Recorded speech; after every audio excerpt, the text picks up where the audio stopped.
Dear students, എല്ലാവർക്കും easy learning accountancy ട്യൂട്ടോറിയലിലേക്ക് സ്വാഗതം.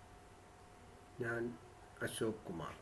ഞാൻ ഇന്നത്തെ ഈ വീഡിയോയിലൂടെ ഇടാൻ ഉദ്ദേശിക്കുന്നത് കമ്പനി അക്കൗണ്ട്സ്, അതിനകത്ത് ഇഷ്യൂ ഓഫ് ഷെയർസ്. അപ്പോൾ ഒരു കമ്പനിയുടെ ഷെയർ ക്യാപിറ്റൽ നമ്മൾ സാധാരണ കളക്ട് ചെയ്യുന്ന അതുമായിട്ട് ബന്ധപ്പെടുന്ന ജേണൽ എൻട്രീസ് ആണ് ഇന്നത്തെ എൻ്റെ ഈ ടോപ്പിക്കിൽ ഞാൻ ഉൾപ്പെടുത്താൻ ഉദ്ദേശിക്കുന്നത്.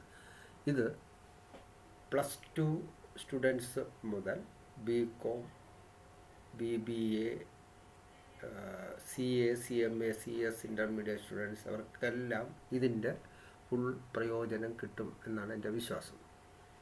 ഓക്കെ, അപ്പോൾ ഈ വീഡിയോ പൂർണ്ണമായിട്ട് കാണുകയാണെങ്കിൽ ഇഷ്യൂ ഓഫ് ഷെയർസിൻ്റെ ബിഗിനിങ് പാർട്ട്, അതായത് ഫോർഫീച്ചർ ഇഷ്യൂന് തൊട്ട് മുമ്പ് വരെയുള്ള എല്ലാ ഏരിയയും ഞാൻ ഇതിനകത്ത് കവർ ചെയ്തിട്ടുണ്ട്. അതായത് ഇഷ്യൂ ഓഫ് ഷെയർസ്, അതിനകത്ത് സംഭവിക്കുന്ന calls in arrears, calls in advance, അതുപോലെ pro rata allotment, share issued premium, discount, ഇങ്ങനെ എല്ലാ കാര്യങ്ങളും ഈ വീഡിയോയിൽ ഞാൻ ഉൾപ്പെടുത്തിയിട്ടുണ്ട്. അതുകൊണ്ട് എൻ്റെ ഈ വീഡിയോ കണ്ട് ഇഷ്ടപ്പെടുകയാണെങ്കിൽ ലൈക്ക് ചെയ്യുക, ഷെയർ ചെയ്യുക, ഒപ്പം സബ്സ്ക്രൈബ് ചെയ്യാൻ മറക്കാതിരിക്കുക. ഓക്കെ, അപ്പോൾ ഇഷ്യൂ ഓഫ് ഷെയർസ്. അപ്പോൾ ഇഷ്യൂ ഓഫ് ഷെയർസ് നമ്മൾ പഠിക്കുന്നതിന് മുമ്പ് സാധാരണ ഈ ഷെയർ ക്യാപിറ്റലും ആയിട്ട് ബന്ധപ്പെട്ട് നമ്മുടെ കമ്പനി അക്കൗണ്ട്സിൻ്റെ ഫിനാൻഷ്യൽ സ്റ്റേറ്റ്മെൻറ്റിൽ കാണുന്ന പല ഹെഡിങ്സ്, അതായത് ഷെയർ ക്യാപിറ്റൽ പല പേരിൽ ഹെഡിങ്സ് ഉപയോഗിച്ച് എഴുതാറുണ്ട് ബാലൻസ് ഷീറ്റിൻ്റെ ഫിനാൻഷ്യൽ സ്റ്റേറ്റ്മെൻറ്റ്. അതിൽ നമുക്ക് ആദ്യം പറയുന്ന ഓതറൈസ്ഡ് ക്യാപിറ്റൽ. അപ്പോൾ ഓതറൈസ്ഡ് ക്യാപിറ്റൽ എന്ന് പറഞ്ഞാൽ the maximum capital that company can issue. ഇപ്പോൾ കമ്പനിക്ക് പരമാവധി ഇഷ്യൂ ചെയ്യാൻ പറ്റുന്ന ഒരു ലിമിറ്റ് ഫിക്സ് ചെയ്തിട്ടുണ്ട്. This is as per capital class of memorandum of association. അതായത് നമ്മളെ കമ്പനിയെ കുറിച്ച് പറയുകയാണെങ്കിൽ കമ്പനിയിൽ പ്രധാനമായിട്ട് ഉപയോഗിക്കുന്ന 2 ബേസിക് ഡോക്യുമെൻറ്റ്സ് ആണ് memorandum and articles of association. അതിനകത്ത് ഈ മെമ്മോറാണ്ടം ഓഫ് അസോസിയേഷനിലെ ക്യാപിറ്റൽ ക്ലാസ്, ആ പാർട്ടിലാണ് അവിടുത്തെ ഷെയർ ക്യാപിറ്റലിനെ സംബന്ധിക്കുന്ന കാര്യങ്ങളൊക്കെ കാണിച്ചു തരുന്നത്. അപ്പോൾ ഇവിടെ നമ്മൾ ക്യാപിറ്റൽ ക്ലാസ്, ഒരു പബ്ലിക് ലിമിറ്റഡ് കമ്പനിയെ സംബന്ധിച്ച് കൺട്രോളർ ഓഫ് ക്യാപിറ്റൽ ഇഷ്യൂ പെർമിഷനോട് കൂടിയായിരിക്കും നമ്മൾ ക്യാപിറ്റൽ ഫിക്സ് ചെയ്യുന്നത്. ഓക്കെ, അപ്പോൾ ഈ maximum as per memorandum of അസോസിയേഷൻ്റെ ക്യാപിറ്റൽ ക്ലാസ് പറയാം, സ്പെസിഫൈ ചെയ്തേക്കുന്ന മാക്സിമം ലിമിറ്റ് ആ എമൗണ്ടിനാണ് നമ്മൾ എന്ത് പേര് പറയാം, ഓതറൈസ്ഡ് ക്യാപിറ്റൽ, അല്ലെങ്കിൽ രജിസ്റ്റേർഡ് ക്യാപിറ്റൽ, അല്ലെങ്കിൽ നോമിനൽ ക്യാപിറ്റൽ, ഇങ്ങനെ പല പേരിൽ അറിയപ്പെടും. ഓക്കെ, അപ്പോൾ ഈ പറഞ്ഞ എമൗണ്ടിന് മുകളിൽ നമുക്ക് ഷെയർ ഇഷ്യൂ ചെയ്യണമെന്നുണ്ടെങ്കിൽ you must alter the capital class in memorandum of association. അപ്പോൾ ക്യാപിറ്റൽ ക്ലാസ് അമെൻഡ് ചെയ്യണമെന്നുണ്ടെങ്കിൽ you have to pass special resolution in annual general meeting. പിന്നെ ബാക്കിയുള്ള ഫർദർ ഫോർമാലിറ്റീസ് ഒക്കെ കംപ്ലീറ്റ് ചെയ്താൽ മാത്രമേ നമുക്ക് ഈ ഓതറൈസ്ഡ് ക്യാപിറ്റൽ എൻഹാൻസ് ചെയ്യാൻ പാടുള്ളൂ. ക്ലിയർ ആയല്ലോ. അടുത്ത് നമ്മൾ ഉപയോഗിക്കുന്നതാണ്, സാധാരണ കാണുന്ന വേർഡാണ് ഇഷ്യൂഡ് ക്യാപിറ്റൽ. അപ്പോൾ ഇഷ്യൂഡ് ക്യാപിറ്റലിൻ്റെ സിമ്പിൾ മീനിങ് ഇത്രയേ ഉള്ളൂ: the portion of shares offered to public for subscription. നമ്മൾ ഷെയർ പബ്ലിക്കിന് നമ്മൾ ഇൻവൈറ്റ് ചെയ്യുന്നു, ആപ്ലിക്കേഷൻ ഇൻവൈറ്റ് ചെയ്യുന്ന ടോട്ടൽ എത്ര രൂപയുടെ ഷെയറിൻ്റെ ആപ്ലിക്കേഷനാണ് നമ്മൾ ഇൻവൈറ്റ് ചെയ്യുന്നത്, that portion is called issued capital. For example നമ്മൾ പറയുകയാണെങ്കിൽ, ഇപ്പോൾ ഈ പറഞ്ഞ കേസിൽ നമ്മൾ ഓതറൈസ്ഡ് ക്യാപിറ്റൽ എന്നുള്ളത് നമുക്ക് suppose 10 lakh equity shares of ₹10 each ആണെങ്കിൽ, ഓക്കെ, 10 ആണെങ്കിൽ നമുക്ക് 1 crore ആണ് ഓതറൈസ്ഡ് ക്യാപിറ്റൽ. അപ്പോൾ അതിൻ്റെ ഒരു പോർഷൻ ഇപ്പോൾ നമ്മളിപ്പോൾ കംപ്ലീറ്റ് ചിലപ്പോൾ ഒറ്റയടിക്ക് ഇഷ്യൂ ചെയ്യില്ല. ഇപ്പോൾ അതിൻ്റെ ഒരു 80% ആണ് സപ്പോസ് ഈ ഓഫർ പബ്ലിക്കിൽ ഓഫർ ചെയ്യാൻ നമ്മൾ ഉദ്ദേശിക്കുന്നത് ബോർഡ് ഓഫ് ഡയറക്ടേഴ്സ്. അപ്പോൾ അങ്ങനെയാണെങ്കിൽ ആ 80 lakhs നമ്മൾ പബ്ലിക് ഇഷ്യൂ ചെയ്യാൻ വേണ്ടി നമ്മൾ പരസ്യം കൊടുക്കുന്നത്. പ്രോസ്പെക്ടസ് ഇഷ്യൂ ചെയ്യുക, അല്ലെങ്കിൽ പേപ്പർ അഡ്വർടൈസ്മെൻറ്റ്, ഇതൊക്കെ ചെയ്യുന്നത് ഓൺലി ഫോർ 80 lakhs ഷെയർസിനാണ്. അപ്പോൾ ദാറ്റ് പോർഷൻ, ആ 80 lakhsന് പറയുന്ന പേരാണ് issued capital. Okay, simple meaning ഇത്രയേ ഉള്ളൂ: the portion of shares offered to public for subscription. Clear ആയല്ലോ. ഇനി അടുത്ത് നമ്മൾ കേൾക്കുന്നത് സബ്സ്ക്രൈബ്ഡ് ക്യാപിറ്റൽ. അപ്പോൾ സബ്സ്ക്രൈബ്ഡ് ക്യാപിറ്റൽ എന്ന് പറയുമ്പോൾ ഇതിനകത്ത് പ്രധാനമായിട്ട് വരുന്നത് നമ്മൾ പബ്ലിക്കിന് ഇപ്പോൾ 80 lakhs പരസ്യം നമ്മൾ കൊടുത്തു, 80 lakhs ഷെയറിന് ആപ്ലിക്കേഷൻ വിളിച്ചു. ബട്ട് ഈ ആപ്ലിക്കേഷൻ പബ്ലിക്കിൻ്റെ നമുക്ക് റിസീവ് ചെയ്ത് റെസ്പോൺസ് കിട്ടിയത് ഓൺലി ടു 75 lakhs ആണെങ്കിൽ 75 lakhs ആപ്ലിക്കേഷൻ നമുക്ക് റെസ്പോൺസ് കിട്ടിയിട്ടുള്ളൂ. അപ്പോൾ ആ പോർഷന് നമ്മൾ പറയും subscribed capital. The portion of shares subscribed by the public, അതിനെ നമ്മൾ സബ്സ്ക്രൈബ്ഡ് ക്യാപിറ്റൽ എന്ന് പറയും. അപ്പോൾ നമ്മൾ പറഞ്ഞ എക്സാമ്പിൾ ഇപ്പോൾ 80 lakhs ആണ് നമ്മൾ ഇഷ്യൂ ചെയ്തേക്കുന്നത്. അതിൽ 5 lakhs 75 lakhs പബ്ലിക് സബ്സ്ക്രൈബ് ചെയ്തിട്ടുണ്ടെങ്കിൽ ദാറ്റ് 75 lakhs ആ പോർഷന് നമ്മൾ പറയുന്ന പേരാണ് സബ്സ്ക്രൈബ്ഡ് ക്യാപിറ്റൽ. ക്ലിയർ ആയല്ലോ? അപ്പോൾ authorised capital, issued capital, then subscribed capital. പിന്നെ അടുത്ത് നമുക്ക് വരുന്നത് കോൾഡ് അപ്പ് ക്യാപിറ്റൽ. അപ്പോൾ നമ്മൾ ഒരു കാര്യം ശ്രദ്ധിക്കേണ്ടത്, കമ്പനിയുടെ ഷെയർ ക്യാപിറ്റൽ, ഇപ്പോൾ ഞാൻ പറഞ്ഞ എക്സാമ്പിളിൽ നമ്മൾ 10 lakh ഷെയർസ് ഓഫ് ₹10 each, ഒരു ഷെയറിൻ്റെ വില 10 രൂപയാണ് നമ്മൾ മെൻഷൻ ചെയ്തത്. അപ്പോൾ ഈ 10 rupees എന്നുള്ളത് കമ്പനി സാധാരണ പല ഇൻസ്റ്റാൾമെൻ്റ് ആയിട്ടായിരിക്കും കളക്ട് ചെയ്യുക, അല്ലാതെ കംപ്ലീറ്റ് ഒരുമിച്ചായിരിക്കില്ല കളക്ട് ചെയ്യുന്നത്. ഓക്കെ, അപ്പോൾ പല ഇൻസ്റ്റാൾമെൻ്റ് ആയിട്ട് കളക്ട് ചെയ്യും. ആദ്യം ഒരു amount along with application collect ചെയ്യും. സെക്കൻഡ് നമ്മൾ അവർക്ക് ഇൻറ്റിമേഷൻ, ഷെയർ അലോട്ട് ചെയ്ത ഇൻറ്റിമേഷൻ കൊടുക്കുന്നതിനോടൊപ്പം അടുത്ത കളക്ട് ചെയ്യും. പിന്നെ പല സബ്സിക്വൻറ്റ് കോൾസ് ആയിട്ട് കളക്ട് ചെയ്യും. ക്ലിയർ ആയല്ലോ? അപ്പോൾ നമ്മൾ ഏത് പോർഷൻ വരെയാണ് നമ്മൾ ആ പബ്ലിക്കിൻ്റെ ആ ഷെയറിന് ആപ്ലിക്കേഷൻ വിളിച്ചിട്ടുള്ളത്, that portion is called up capital. For example, നമ്മൾ പറഞ്ഞ ക്വസ്റ്റ്യനിനകത്ത് ഇപ്പോൾ നമ്മളൊരു ഷെയറിൻ്റെ വില 10 രൂപ, നമ്മൾ 5 rupees പോർഷൻ വരെ നമ്മൾ വിളിച്ചിട്ടുണ്ടെന്ന് വയ്ക്കുക, അസ്യൂം ചെയ്യുക. അങ്ങനെയാണെങ്കിൽ ഇപ്പോൾ നമ്മൾ 75 lakhs ആണ് പബ്ലിക് സബ്സ്ക്രൈബ് ചെയ്തത്, നമ്മൾ പറഞ്ഞു വന്ന എക്സാമ്പിൾ. അപ്പോൾ ആ 75 lakhs നേരെ ഹാഫ് 50%, 37.5 lakhs ആണ് നമ്മൾ എന്ത് പറയുക, കോൾഡ് അപ്പ് ക്യാപിറ്റൽ. ഓക്കെ, അപ്പോൾ ആ അത്രയും പൈസ നമ്മൾ വിളിച്ചിട്ടുള്ളൂ. ഇനി അതിൽ സപ്പോസ് ഒരു 50,000 rupees ഡിഫാൾട്ട് ഉണ്ടെന്ന് വയ്ക്കുക, ആൾക്കാർ പൈസ അടച്ചിട്ടില്ല. അപ്പോൾ റിമൈനിങ് ആ 37 lakhs 37.5 ആണ്. അപ്പോൾ 37 lakhs നമ്മൾ പറയുന്ന പേരാണ് പെയ്ഡ് അപ്പ് ക്യാപിറ്റൽ എന്ന് പറഞ്ഞാൽ കോൾഡ് അപ്പ് ക്യാപിറ്റലിൽ നമുക്ക് ആ കോൾസിന് പെൻഡിങ് വല്ലതും ഡിഫാൾട്ട് വരുത്തിയിട്ടുണ്ടെങ്കിൽ അത് കുറച്ച് ബാക്കി എത്ര എമൗണ്ട് നമ്മൾ ആൾറെഡി കളക്ട് ചെയ്തു, that portion is called paid up capital. അപ്പോൾ ആ വ്യത്യാസം മനസ്സിലായല്ലോ? ഓതറൈസ്ഡ് ക്യാപിറ്റൽ, ദ പോർഷൻ അല്ലെങ്കിൽ the maximum capital that can mention അല്ലെങ്കിൽ as per capital class of memorandum of association. And the issued capital, the portion of shares offered to public for subscription. Then subscribed capital, the portion of shares subscribed by the public. Called up capital, the portion of amount the company made calls. എത്ര വരെ വിളിച്ചു, that portion is called up capital. Paid up capital, actual amount collected by the company. Company collect ഷെയർസിന് against എത്ര actual collect ചെയ്തു, അതിന് നമ്മൾ പറയും paid up capital. Clear ആയല്ലോ? ഇനി അടുത്ത് നമ്മൾ മനസ്സിലാക്കേണ്ട ഷെയർ ക്യാപിറ്റൽ, പ്രധാനമായിട്ട് 2 ടൈപ്പ് ഷെയർ ക്യാപിറ്റലാണുള്ളത്. ഒന്ന് ഇക്വിറ്റി ഷെയർസും ദെൻ പ്രിഫറൻസ് ഷെയർ ക്യാപിറ്റൽ. അപ്പോൾ പ്രിഫറൻസ് ഷെയർ ക്യാപിറ്റൽ എന്ന് പറഞ്ഞാൽ സാധാരണ കമ്പനിക്ക് 2 കാര്യത്തിലാണ് compared to equity share preference ഷെയറിന് പ്രിഫറൻസ് ഉള്ളത്. ഒന്നെന്ന് പറയുന്നത് ഈ പ്രിഫറൻസ് ഷെയർ ക്യാപിറ്റലിനെ സംബന്ധിച്ച് അതിൻ്റെ മുമ്പേ ഒരു പെർസെൻറ്റേജ് സ്പെസിഫൈ ചെയ്ത് പറയും. ഇപ്പോൾ 6% അല്ലെങ്കിൽ 8% പ്രിഫറൻസ് ഷെയർ ക്യാപിറ്റൽ. അവിടെ നമ്മൾ ഷെയറിനിടുന്ന വിലയൊക്കെ സെയിം ആയിരിക്കും, 10 രൂപയോ അല്ലെങ്കിൽ 10 rupees or 100 rupees ഒക്കെ ആയിരിക്കും. അപ്പോൾ 100 rupees ഒരു പ്രിഫറൻസ് ഷെയർ ക്യാപിറ്റൽ ആണെങ്കിൽ, പ്രിഫറൻസ് ഷെയർ ഒരു ഷെയറിൻ്റെ വില 100 rupees ആണെങ്കിൽ അതിന് 8% പ്രിഫറൻസ് ഷെയർ എന്ന് പറഞ്ഞാൽ ആ 100 rupees 1 year കമ്പനി പ്രോഫിറ്റ് ഉണ്ടാക്കുകയാണെങ്കിൽ you must pay 8% dividend to this preference share holders. അതാണ് ഈ പെർസെൻറ്റേജ് മെൻഷൻ ചെയ്യുന്നത്. ഓക്കെ, അപ്പോൾ 8% പ്രിഫറൻസ്. അപ്പോൾ ഈ പ്രിഫറൻസ് ഷെയർ ഹോൾഡേഴ്സിന് കിട്ടുന്ന ഫസ്റ്റ് പ്രിഫറൻസ് എന്ന് പറഞ്ഞാൽ കമ്പനി മാക്സ് പ്രോഫിറ്റ്, കമ്പനി ലാഭം ഉണ്ടാക്കുകയാണെങ്കിൽ ആദ്യം ഫസ്റ്റ് ഇക്വിറ്റി ഷെയർ ഹോൾഡേഴ്സിന് കൊടുക്കുന്നതിന് മുമ്പ് first dividend as per hour പറയുന്ന സ്പെസിഫൈഡ് റേറ്റിൽ പ്രിഫറൻസ് ഷെയർ ഹോൾഡേഴ്സിന് കൊടുക്കണം. അതാണ് ഒരു പ്രിഫറൻസ്.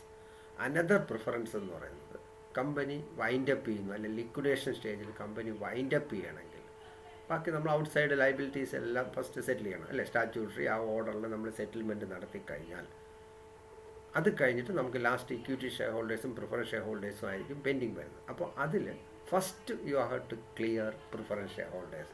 പ്രിഫറൻസ് ഷെയർ ഹോൾഡേഴ്സിന് പൈസ കൊടുത്തതിന് ശേഷം പിന്നെ ബാലൻസ് വല്ലതും ഉണ്ടെങ്കിൽ ആർക്ക് സെറ്റിൽ ചെയ്യാൻ പാടുള്ളൂ, ഇക്വിറ്റി ഷെയർ. അപ്പോൾ ഈ രണ്ട് കാര്യത്തിലാണ് on getting dividend and getting final settlement on liquidation. ഈ രണ്ട് കാര്യത്തിലാണ് പ്രിഫറൻസ് ഷെയർസിന് പ്രിഫറൻസ് ഉള്ളത് ദാൻ ഇക്വിറ്റി ഷെയർസ്. ഈ ഇക്വിറ്റി ഷെയർസ് എന്ന് പറയുമ്പോൾ ദർ ഈസ് നോ പ്രിഫറൻസ്. അവർക്ക് സ്പെസിഫിക് റേറ്റോ മറ്റൊന്നുമില്ല. കമ്പനി ഇപ്പോൾ നല്ല പ്രോഫിറ്റ് ഉണ്ടാക്കുകയാണെങ്കിൽ മാക്സിമം ഡിവിഡൻഡ് കിട്ടും. അതുപോലെ ദിസ് ഇക്വിറ്റി ഷെയർ ഹോൾഡേഴ്സാണ് real owners of the company. അവർക്കായിരിക്കും ഈ ബോർഡ് ഓഫ് ഡയറക്ടേഴ്സൊക്കെ എലക്ട് ചെയ്യാനും മറ്റുള്ള വോട്ടിംഗ് റൈറ്റൊക്കെ ആർക്കായിരിക്കും മെയിനായിട്ടുള്ളത്, ഇക്വിറ്റി ഷെയർ ഹോൾഡേഴ്സ്. ക്ലിയർ ആണ്. അപ്പോൾ രണ്ട് ടൈപ്പ് ഷെയർ ക്യാപിറ്റലുണ്ട്, preference share capital, equity share capital. Okay, ഇനി നമുക്ക് ജേണൽ പാർട്ടിലോട്ട് പോകാം.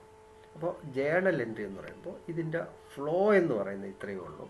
നമ്മൾ കമ്പനിയുടെ ഷെയർ ക്യാപിറ്റൽ, എക്സാമ്പിൾ നമ്മളൊരു കമ്പനി ഇപ്പോൾ ഒരു 10,000 ഷെയർസ് പബ്ലിക്കിന് ഇഷ്യൂ ചെയ്യുന്നു. ഒരു സിമ്പിൾ എക്സാമ്പിൾ ഞാൻ പറയുന്നത്, 10,000 ഷെയർസ്, ഒരു ഷെയറിൻ്റെ വില 10 രൂപ. അപ്പോൾ 1 lakh rupees ഷെയർ നമ്മൾ ഇഷ്യൂ ചെയ്യുന്നു. ഇഷ്യൂ ചെയ്യാനായിട്ട് നമ്മൾ പരസ്യം വിളിച്ചു. അപ്പോൾ അതിൻ്റെ പൈസ നമ്മൾ കളക്ട് ചെയ്യുന്നു, പല ഇൻസ്റ്റാൾമെൻ്റായിട്ട് കളക്ട് ചെയ്യണമെന്ന് വയ്ക്കുക. അപ്പോൾ ₹10 ആദ്യം നമ്മൾ 2 rupees ആപ്ലിക്കേഷൻ്റെ കൂടെ കളക്ട് ചെയ്യും. അടുത്ത 3 rupees നെക്സ്റ്റ് അലോട്ട്മെൻറ്റ് ഇൻറ്റിമേഷൻ കൊടുക്കുന്ന കൂട്ടത്തിൽ കളക്ട് ചെയ്യും. പിന്നെ ഡിഫറൻറ്റ് 5 rupees 2 ഒരു ഫസ്റ്റ് കാളും 3 ഫൈനൽ കാളും, ഇങ്ങനെ 4 ഇൻസ്റ്റാൾമെൻ്റ് ആയിട്ടാണ് സപ്പോസ് കളക്ട് ചെയ്യുകയാണെങ്കിൽ നമ്മളിവിടുത്തെ ഫ്ലോ എന്ന് പറയുന്നത്, നമുക്ക് ആദ്യം നമ്മൾ ആപ്ലിക്കേഷൻ വിളിക്കുമ്പോൾ ആപ്ലിക്കേഷനോടൊപ്പം ഒരു എമൗണ്ടും കൂടി കളക്ട് ചെയ്യും. ക്ലിയർ ആയല്ലോ? ഷെയർ ഈ ആപ്ലിക്കേഷൻ റിസീവ് ചെയ്യുന്ന സമയത്ത് ആദ്യം ആപ്ലിക്കേഷനോടൊപ്പം ഒരു എമൗണ്ട് കൂടി കളക്ട് ചെയ്യും. അതിൻ്റെ പ്രധാന കാരണം ഇത്രയേ ഉള്ളൂ, നമ്മൾ ഷെയർ ആപ്ലിക്കേഷൻ വെറുതെ ആൾക്കാർ മിസ്യൂസ് ചെയ്യാതിരിക്കാൻ വേണ്ടി നമ്മൾ ചെയ്യുന്ന ഒരു മെയിൻ ഒരു കാര്യമാണ്. ആപ്ലിക്കേഷൻ നമ്മളൊരു ഷെയറിന് അപ്ലൈ ചെയ്യണമെങ്കിൽ we must pay application money. Application money അടക്കം കൊടുത്താൽ മാത്രമേ നമുക്ക് ഷെയറിന് ആപ്ലിക്കേഷൻ കൊടുക്കാൻ പറ്റുള്ളൂ. ക്ലിയർ ആയല്ലോ? അപ്പോൾ ആദ്യം നമുക്ക് ആപ്ലിക്കേഷൻ മണി കിട്ടും കമ്പനിയിൽ. അത് കഴിഞ്ഞിട്ട് നമ്മളിതെല്ലാം വെരിഫൈ ചെയ്ത് ഓക്കെ ആണെങ്കിൽ ഈ കിട്ടിയ ആപ്ലിക്കേഷൻ മണി നമ്മൾ ഷെയർ ക്യാപിറ്റലിലോട്ട് മാറ്റും. ആക്ച്വലി നമ്മൾ ഷെയർ ക്യാപിറ്റൽ പല പേരിൽ ഷെയർ ഹോൾഡേഴ്സിൽ നിന്ന് കളക്ട് ചെയ്യും. ആപ്ലിക്കേഷൻ മണി എന്ന് പറഞ്ഞു. അടുത്ത സെക്കൻഡ് ആയിട്ട് നമ്മൾ കളക്ട് ചെയ്യുന്നതിന് പറയുന്ന പേരാണ് അലോട്ട്മെൻറ്റ് മണി. അപ്പോൾ അലോട്ട്മെൻറ്റ് മണി എന്ന് പറഞ്ഞാൽ ഇപ്പോൾ ആപ്ലിക്കേഷൻ മണി നമ്മുടെ കൈവശം കിട്ടി, നമ്മൾ ആപ്ലിക്കേഷൻ ഷെയറൊക്കെ പരിശോധിച്ചു, ഓക്കെയാണ്, അവർക്ക് ഷെയർ അലോട്ട് ചെയ്യാം. നമ്മൾ കൺഫേം ചെയ്ത് കഴിഞ്ഞാൽ ഈ കിട്ടിയ ആപ്ലിക്കേഷൻ മണി നമ്മൾ എങ്ങോട്ട് ട്രാൻസ്ഫർ ചെയ്യും? ഷെയർ ക്യാപിറ്റലിലോട്ട് ട്രാൻസ്ഫർ ചെയ്യും. ദെൻ എന്നിട്ട് നമ്മൾ എവർക്ക് ഇൻറ്റിമേഷൻ കൊടുക്കും, ഷെയർ ഹോൾഡേഴ്സ് നിങ്ങളുടെ ഷെയർ അപ്ലൈ ചെയ്ത് അലോട്ട് ചെയ്തു. ആ കൂട്ടത്തിൽ അവർ അടുത്തൊരു ഇൻസ്റ്റാൾമെൻറ്റും കൂടി കളക്ട് ചെയ്യും. അതിന് നമ്മൾ പറയുന്ന പേരാണ് allotment money. This only a temporary names അല്ലെ. ആപ്ലിക്കേഷൻ ആയിരുന്നാലും അലോട്ട്മെൻ്റ് ആയാലും പിന്നെ സബ്സിക്വൻ്റ് നമ്മൾ പറയുന്ന കാൾ മണി എന്ന് പറഞ്ഞാലും ഇതെന്ന് പറയുന്നത് ഒൺലി ടെമ്പററി നേച്ചറാണ്. നമ്മൾ അവരിൽ നിന്ന് കളക്ട് ചെയ്യുന്ന പീരീഡ് മാത്രമേ ഉള്ളൂ. ഇത് കഴിയുമ്പോൾ സബ്സിക്വൻ്റ് ഷെയർ ക്യാപ് ട്രാൻസ്ഫർ ചെയ്യുമ്പോൾ അതിന് ഇല്ല എഫക്റ്റ് വരും. ക്ലിയർ ആയല്ലോ? അപ്പോൾ നമ്മൾ രണ്ടാമത്തെ എമൗണ്ട് അപ്പോൾ നമ്മൾ ആദ്യം ആപ്ലിക്കേഷൻ മണി കിട്ടും. അത് കഴിഞ്ഞ് അത് നമ്മൾ വെരിഫൈ ചെയ്ത് ഓക്കെ ആണെങ്കിൽ ഷെയർ ക്യാപിറ്റൽ ട്രാൻസ്ഫർ. അപ്പോൾ ആദ്യത്തെ entry receiving application money. Clear ആയല്ലോ? അപ്പോൾ ഒന്നാമത്തെ ജേണൽ എൻട്രി നമ്മൾ ഷെയറിൻ്റെ ആപ്ലിക്കേഷൻ മണി കിട്ടുമ്പോൾ നമ്മൾ എഴുതുന്ന journal entry cash account debtor to share application. അപ്പോൾ അവിടെ നമുക്ക് ഇപ്പോൾ പറഞ്ഞ കണക്ക് ഇക്വിറ്റി ഷെയർ ആണെങ്കിൽ ഇക്വിറ്റി ഷെയർ ആപ്ലിക്കേഷൻ എന്ന് എഴുതാം, പ്രിഫറൻസ് ഷെയർ ആണെങ്കിൽ പ്രിഫറൻസ് ഷെയർ ആപ്ലിക്കേഷൻ, അതിനകത്ത് വ്യത്യാസമൊന്നുമില്ല. ഇതാണ് ഒന്നാമത് നടക്കുന്ന കാര്യം. എന്നിട്ട് നമ്മൾ ഷെയറൊക്കെ വെരിഫൈ ചെയ്യുന്നു. ഫോർ എക്സാമ്പിൾ നമ്മളിപ്പോൾ സർപ്ലസ് ഒന്നും പറയുന്നില്ല, വിളിച്ച ഷെയറിന് എക്സാക്റ്റ് ഷെയർസിൻ്റെ ആപ്ലിക്കേഷൻ നമുക്ക് കിട്ടിയെന്ന് നോക്കുക. അങ്ങനെയാണെങ്കിൽ നമ്മളത് വെരിഫൈ ചെയ്ത് ഓക്കെ ആണെങ്കിൽ നമ്മൾ that amount to be transferred to share capital. ആ ഷെയർ ക്യാപിറ്റൽ ട്രാൻസ്ഫർ ചെയ്യുമ്പോൾ നമ്മൾ സെക്കൻഡ് എൻട്രി എന്ന് പറയുന്നത് share application account debtor to share capital. അവിടെ നമുക്ക് പറഞ്ഞ കണക്ക് ഇക്വിറ്റി ആണെങ്കിൽ ഇക്വിറ്റി ഷെയർ ക്യാപിറ്റൽ ഉപയോഗിക്കാം, പ്രിഫറൻസ് ആണെങ്കിൽ പ്രിഫറൻസ് ഷെയർ ക്യാപിറ്റൽ ഉപയോഗിക്കാം, കുഴപ്പമില്ല. ക്ലിയർ ആയല്ലോ? അപ്പോൾ ആദ്യത്തെ entry receiving application money cash അല്ലെങ്കിൽ bank account debtor share application. രണ്ടാമത് നമ്മൾ ആപ്ലിക്കേഷൻ മണി ഷെയർ ക്യാപിറ്റലിലോട്ട് ട്രാൻസ്ഫർ ചെയ്യുന്നു. ഇനി അടുത്ത മൂന്നാമത്തത് നമ്മൾ ബോർഡ് ഓഫ് ഡയറക്ടേഴ്സ് ഡിസൈഡ് ചെയ്യും അടുത്ത എമൗണ്ട് വിളിക്കാനായിട്ട്. അലോട്ട്മെൻറ്റ് ഡ്യൂ ആക്കിയതിന് ശേഷം അവർക്ക് നമ്മൾ ലെറ്റർ അയച്ചതിന് ശേഷം മാത്രമേ നമുക്ക് പൈസ കിട്ടുകയുള്ളൂ. അപ്പോൾ ഇവിടെ അടുത്ത സ്റ്റേജ് തൊട്ട് ഇപ്പോൾ ആദ്യം മാത്രം നമുക്ക് പൈസ കിട്ടും, നമ്മൾ ഷെയർ ക്യാപിറ്റൽ ട്രാൻസ്ഫർ. ഇനി അടുത്ത തൊട്ട് നമ്മൾ ആദ്യം ഷെയർ ക്യാപിറ്റൽ കിട്ടാനുള്ള പൈസ ഡ്യൂ എൻട്രി എഴുതും. ഡ്യൂ എൻട്രി എഴുതിയതിന് ശേഷമായിരിക്കും കളക്ട് ചെയ്യുന്നത്. ക്ലിയർ ആയോ? അപ്പോൾ നമ്മളിവിടെ ഡ്യൂ എൻട്രി, അലോട്ട്മെൻറ്റ് ഡ്യൂ ആക്കുന്ന എൻട്രി എന്ന് പറയുന്നത് ഇതാണ്. Share allotment account debtor to share capital. അപ്പോൾ നമ്മൾ പറഞ്ഞ എക്സാമ്പിൾ, ഇപ്പോൾ സപ്പോസ് അലോട്ട്മെൻറ്റ് മണി 3 റുപ്പീസാണ്, 10,000 ഷെയർസിനാണ് നമ്മൾ അലോട്ട്മെൻറ്റ് ഡ്യൂ ആക്കുകയാണെങ്കിൽ 10,000 ഇൻറ്റു 3 30,000 നമ്മൾ ഡ്യൂ ആക്കും. അപ്പോൾ നമ്മൾ എഴുതുന്ന entry share allotment account debtor to share capital. Clear ആയല്ലോ? അപ്പോൾ നമ്മൾ ലെറ്റർ അയക്കും. അപ്പോൾ അവിടെ നമ്മൾ പൈസ കിട്ടുമ്പോൾ, റിസീവ് ചെയ്യുമ്പോൾ നമ്മൾ entry bank account debtor to share allotment. Clear ആയല്ലോ? Bank account debtor share allotment. അപ്പോൾ നമുക്ക് ആദ്യം മാത്രം ആപ്ലിക്കേഷൻ മണി കിട്ടും, അതിന് ഷെയർ ക്യാപിറ്റൽ ട്രാൻസ്ഫർ. അടുത്ത സ്റ്റേജ് തൊട്ട് നമുക്ക് ആദ്യം നമ്മൾ ഡ്യൂ എൻട്രി എഴുതിയിട്ട് പിന്നെ ആയിരിക്കും നമ്മൾ റിസീവ് ചെയ്യുന്നത്. ഇനി അലോട്ട്മെൻറ്റ് കഴിഞ്ഞാൽ പിന്നെ എന്തെങ്കിലും കിട്ടാനുണ്ടെങ്കിൽ നമ്മൾ പല കാൾ, ഇപ്പോൾ 2 കാൾ ഉണ്ടെങ്കിൽ ആദ്യത്തെ നമുക്ക് ഫസ്റ്റ് കാൾ എന്ന് പറയാം, അടുത്ത കാളിന് സെക്കൻഡ് ആൻഡ് ഫൈനൽ കാളായിട്ട് പറയാം. ഇനി ആദ്യത്തെ ഒറ്റ കാളേ ഉള്ളൂവെങ്കിൽ ഒന്നാമത്തെ തന്നെ ഫസ്റ്റ് ആൻഡ് ഫൈനൽ കാളെന്ന് പറഞ്ഞ് കളക്ട് ചെയ്യാം. അപ്പോൾ അതെല്ലാം നമ്മൾ ഇതേ പാറ്റേൺ തന്നെയാണ്. ആദ്യം നമ്മൾ ഡ്യൂ ആക്കിയതിന് ശേഷം മാത്രമേ റിസീവ് ചെയ്യുള്ളൂ. ഈ ഫസ്റ്റ് കേസ് മാത്രം ആദ്യം പൈസ കിട്ടും, ബാക്കിയുള്ള എല്ലാം നമ്മൾ ഡ്യൂ എൻട്രിന് ശേഷം റിസീവ്. അപ്പോൾ അതുപോലെ ഇപ്പോൾ സപ്പോസ് അടുത്ത നമ്മൾ ഫസ്റ്റ് കാൾ മണി ഡ്യൂ ആക്കുന്നു. ഫസ്റ്റ് കാൾ ഡ്യൂ ആക്കുകയാണെങ്കിൽ share first call account debtor to share capital. പൈസ റിസീവ് ചെയ്യുമ്പോൾ bank account debtor share first call. അതുപോലെ ഫൈനൽ കാൾ ഡ്യൂ ആക്കുമ്പോൾ share final call account debtor to share capital. കിട്ടുമ്പോൾ bank account debtor share final call. Clear ആയല്ലോ? അപ്പോൾ ഇതാണ് നമ്മുടെ സിമ്പിളായിട്ടുള്ള ഒരു ക്വസ്റ്റ്യൻ. ഓക്കെ, നമുക്ക് ആ ഒരു ക്വസ്റ്റ്യൻ പരിശോധിച്ച് കഴിഞ്ഞിട്ട് അടുത്തത്. അപ്പോൾ നമ്മൾ ഇതിനു മുമ്പ് ഞാൻ പറയാൻ ഉദ്ദേശിക്കുന്നത് ഇത്രയേ ഉള്ളൂ. നമ്മൾ ഷെയർ ഇഷ്യൂ ചെയ്യുമ്പോൾ, ഒരു public limited company share issue ചെയ്യുമ്പോൾ 2 രീതിക്ക് വരാം. Issued at par, issued at premium, 2 wording വരുന്നുണ്ട്. അപ്പോൾ ഇഷ്യൂഡ് അറ്റ് പാർ എന്ന് പറഞ്ഞാൽ നമ്മളിവിടെ പറയുന്നുണ്ട് ഇഷ്യൂഡ് അറ്റ് പാർ ഉണ്ടോ? അറ്റ് പാർ എന്ന് പറഞ്ഞാൽ നമ്മളൊരു ഷെയറിൻ്റെ വില 10 രൂപയാണെങ്കിൽ എക്സാക്റ്റ് 10 റുപ്പീസിന് തന്നെ ഇഷ്യൂ ചെയ്യും. നമ്മൾ എക്സ്ട്രാ പൈസ ഒന്നും കളക്ട് ചെയ്യില്ല. അങ്ങനെയുള്ളതാണ് ഇഷ്യൂഡ് അറ്റ് പാർ. ഇനി പ്രീമിയം എന്നും പറഞ്ഞ കേസ് ഉണ്ട്. നമ്മൾ വില കൂട്ടി കൊടുക്കുക, നമുക്ക് താഴോട്ട് വരുന്നുണ്ട്, അപ്പോൾ പറഞ്ഞുതരാം. ഇപ്പോൾ നമ്മൾ അറ്റ് പാറിൻ്റെ ഒരു ക്വസ്റ്റ്യൻ, സിമ്പിൾ ക്വസ്റ്റ്യൻ നമുക്ക് എങ്ങനെ ജേണൽ എൻട്രീസ് എഴുതാം എന്ന് പരിശോധിക്കാം. ഓക്കെ, അതിനകത്ത് ഫസ്റ്റ് ക്വസ്റ്റ്യൻ നോക്കാം. ഇതിനകത്ത് ഒരു ക്വസ്റ്റ്യനാണ്. A Limited with an authorized capital of rupees 1 lakh divided into 10,000 equity shares of rupees 10 each. Payable rupees 3 on application, 2 on allotment, 2 on first call, 3 on second and final call. Company issued 8,000 shares. All the shares issued subscribed by public and collected all the dues. അപ്പോൾ നമ്മളിവിടെ പ്രത്യേകം ശ്രദ്ധിക്കേണ്ട കാര്യം, നമ്മുടെ authorised capital ഇവിടെ 10,000 shares ഉണ്ടെങ്കിലും നമ്മൾ issue എത്ര ഇഷ്യൂ ചെയ്തിട്ടുള്ളൂ? 8,000. അപ്പോൾ പബ്ലിക്കിൻ്റെ നമ്മൾ എക്സാക്റ്റ് 8,000ൻ്റെ പൈസയെ കിട്ടിയിട്ടുള്ളൂ. അപ്പോൾ നമ്മളെ ജേണൽ എൻട്രി എഴുതുമ്പോൾ എത്രയാണോ ഇഷ്യൂ ചെയ്തു അതിന് അഗെയിൻസ്റ്റ് എത്ര കിട്ടി അതിനെ ബേസ് ചെയ്തേ ജേണൽ എൻട്രി എഴുതാവും. അല്ലാതെ നമുക്കിവിടെ 10,000ന് ഇമ്പോർട്ടൻസ് ഇല്ല. നമ്മൾ എത്ര ഇഷ്യൂ ചെയ്തു അതിന് അഗെയിൻസ്റ്റ് എത്ര കിട്ടി. ഇവിടെ നമ്മൾ ഇഷ്യൂ ചെയ്ത ഷെയർ ഫുൾ കിട്ടി എന്ന് പറഞ്ഞു. അപ്പോൾ 8,000ൻ്റെ പൈസയാണ് നമുക്ക് കിട്ടിയിരിക്കുന്നത്. അപ്പോൾ നമ്മുടെ ഒന്നാമത്തെ എൻട്രി ആപ്ലിക്കേഷൻ മണി 2 ആണ് അല്ലേ, sorry, payable 3 on application, 3 rupees ആയിരുന്നു ആപ്ലിക്കേഷൻ മണി. അപ്പോൾ 3 ഇൻറ്റു 8,000 ഇതാണ് നമുക്ക് ആപ്ലിക്കേഷൻ മണി. ഫസ്റ്റ് നമ്മളെ ജേണറി receiving application bank account debtor 3 into 8,000 24,000 to equity share application. Clear ആയോ? എന്നിട്ട് നമ്മളത് വെരിഫൈ ചെയ്തു, ഓക്കെ ആണ്, നമ്മളത് ഷെയർ ക്യാപിറ്റലിലോട്ട് ട്രാൻസ്ഫർ ചെയ്യും. ഇതാണ് രണ്ടാമത്തെ entry, equity share application account debtor to equity share capital. അടുത്തത് നമ്മൾ അലോട്ട്മെൻറ്റ് ഡ്യൂ ആകും. അപ്പോൾ അലോട്ട്മെൻറ്റ് ഡ്യൂ ആയതിന് ശേഷമായിരിക്കും റിസീവ് ചെയ്യുന്നത്. അപ്പോൾ അലോട്ട്മെൻറ്റ് ഡ്യൂ ആകുമ്പോൾ നമ്മൾ ഫസ്റ്റ് ജനററി equity share allotment account debtor to equity share capital. അപ്പോൾ ഈ ക്വസ്റ്റ്യനിൽ നമുക്ക് 2 റുപ്പീസാണ് allotment money, rupees on 3 on application, 2 on allotment. അപ്പോൾ 8 ഇൻറ്റു 2 16,000 ആണ് അലോട്ട്മെൻറ്റ് മണി. അപ്പോൾ നമ്മളതെടുക്കും 16,000 അല്ലേ. Equity share allotment account debtor to equity share capital due ആക്കി. നമുക്ക് ഈ ക്വസ്റ്റിനകത്ത് എല്ലാം ഫുൾ കളക്ട് ചെയ്തു, പെൻഡിങ് ഒന്നും വന്നിട്ടില്ല. അപ്പോൾ second entry bank account debtor to equity share allotment. അതുപോലെ പിന്നെ നമുക്ക് 2 കാൾ പറയുന്നുണ്ട്. ഫസ്റ്റ് കാൾ 2ഉം ഫൈനൽ കാൾ 3ഉം ആണ് പറഞ്ഞേക്കുന്നത്.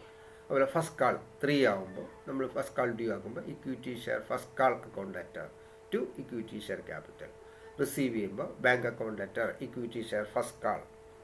അതുപോലെ ഫൈനൽ കാൾ ഡ്യൂ ആകുമ്പോൾ equity share final call account debtor to equity share capital.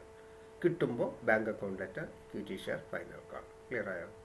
അപ്പോൾ നമ്മൾ സാധാരണ share issued at par simple journal entry ഇത്രയേ ഉള്ളൂ. ആദ്യം നമ്മൾ ആപ്ലിക്കേഷൻ റിസീവ് ചെയ്യുന്ന entry, bank account debtor, equity share application. അതിന് നമ്മൾ ഷെയർ ക്യാപിറ്റൽ ട്രാൻസ്ഫർ ചെയ്യുന്നു, share application to share capital. അടുത്ത അലോട്ട്മെൻറ്റ് ഡ്യൂ, അപ്പോൾ share allotment account debtor to share capital. Receive ചെയ്യുമ്പോൾ bank account debtor, share allotment. അതുപോലെ first call due, share first call account debtor to share capital. കിട്ടുമ്പോൾ bank account debtor, share first call. Clear ആയല്ലോ? അപ്പോൾ നമ്മൾ ഈ രീതിക്ക് വേണം നമ്മൾ ചെയ്യേണ്ടത്. ഇതാണ് നമ്മുടെ ബേസിക് ആയിട്ട് ഒരു ക്വസ്റ്റ്യൻ. ഇനി ക്ലിയർ ആയല്ലോ?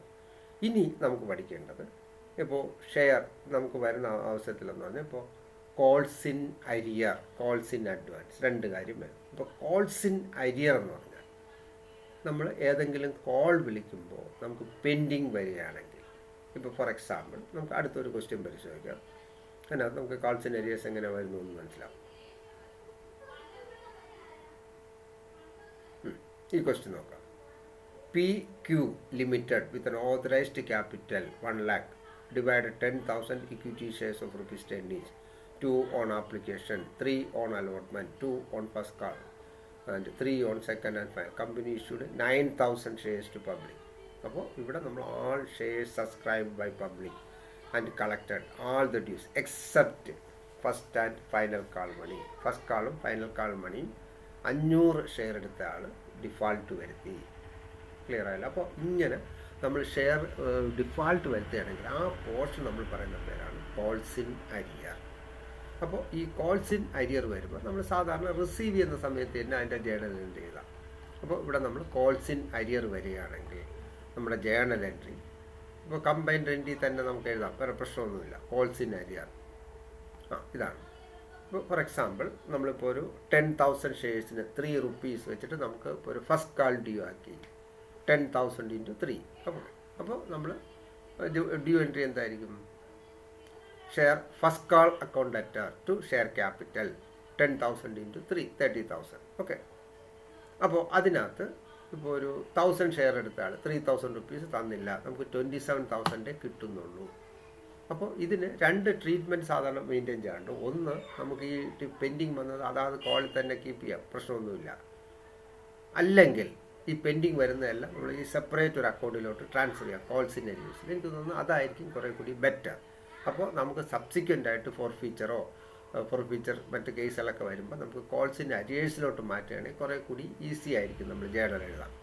അല്ലെങ്കിൽ നമ്മളിപ്പോൾ അതാത് കാളിൽ തന്നെ മെയിൻറ്റെയിൻ ചെയ്യുകയാണെങ്കിൽ ആ സമയത്ത് നമ്മൾ റിവേഴ്സ് ചെയ്യാൻ സമയത്ത് ഓരോ കാളിൽ എന്തൊക്കെ പെൻഡിങ് ഉണ്ട് അതനുസരിച്ച് റിവേഴ്സ് ചെയ്യാൻ പോകണം. ഓക്കെ.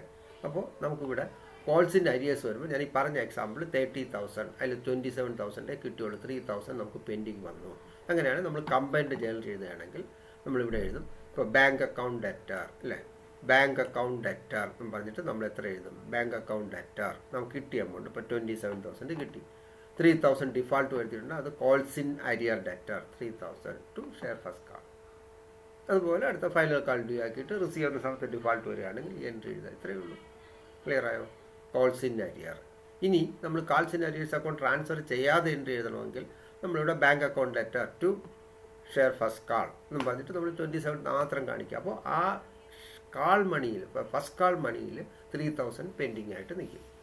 അപ്പോൾ നമ്മൾ ഇനി സബ്സിക്വൻ്റ് ആയിട്ട് നിങ്ങൾ അഡ്വാൻസുകൾ പഠിച്ചു വരുമ്പോഴത്തേക്ക് ഫോർഫീച്ചർ ഇഷ്യൂ ഒക്കെ വരുമ്പോൾ റിവേഴ്സ് ചെയ്യുന്ന സമയത്ത് നമ്മൾ അതാത് കാള് റിവേഴ്സ് ചെയ്യേണ്ടി വരും. പക്ഷേ കോൾസ് ഇൻ അരിയേഴ്സ് മാറ്റിക്കഴിഞ്ഞാൽ നമ്മൾ കോൾസ് ഇൻ അരിയേഴ്സ് കോമൺ ആയിട്ട് ഇപ്പോൾ ഫസ്റ്റ് കാൾ ആയിരുന്നാലും സെക്കൻഡ് കോൾ ആയിരുന്നാലും അലോട്ട്മെൻറ്റ് ആയിരുന്നാലും ഡിഫാൾട്ടുള്ള എല്ലാം നമ്മൾ ഒരു അക്കൗണ്ടിലോട്ട് അക്യൂമുലേറ്റ് ചെയ്ത് കിടക്കും. അപ്പോൾ നമ്മൾ ആ അക്കൗണ്ട് റിവേഴ്സ് ചെയ്താൽ മതിയാവും. അപ്പോൾ ഇതാണ് കുറേ കൂടി ബെറ്റർ. ഓക്കെ. അപ്പോൾ നമുക്ക് ഈ സെക്കൻഡ് ഇല്ലസ്ട്രേഷൻ കൂടെ ഒന്ന് പരിശോധിക്കാം. അപ്പോൾ ഇവിടെ നമ്മൾ പറഞ്ഞ ക്വസ്റ്റ്യനകത്ത് ഇത്രയും കാര്യങ്ങളാണ് പറയുന്നത്. PQ Limited with an authorized capital 1 lakh divided into 10,000 equity shares of rupees 10 each. Payable 2 on application, 3 on allotment, 2 on first call, 3 on second and final call. Company issued 9,000 shares. All shares issued subscribed by public.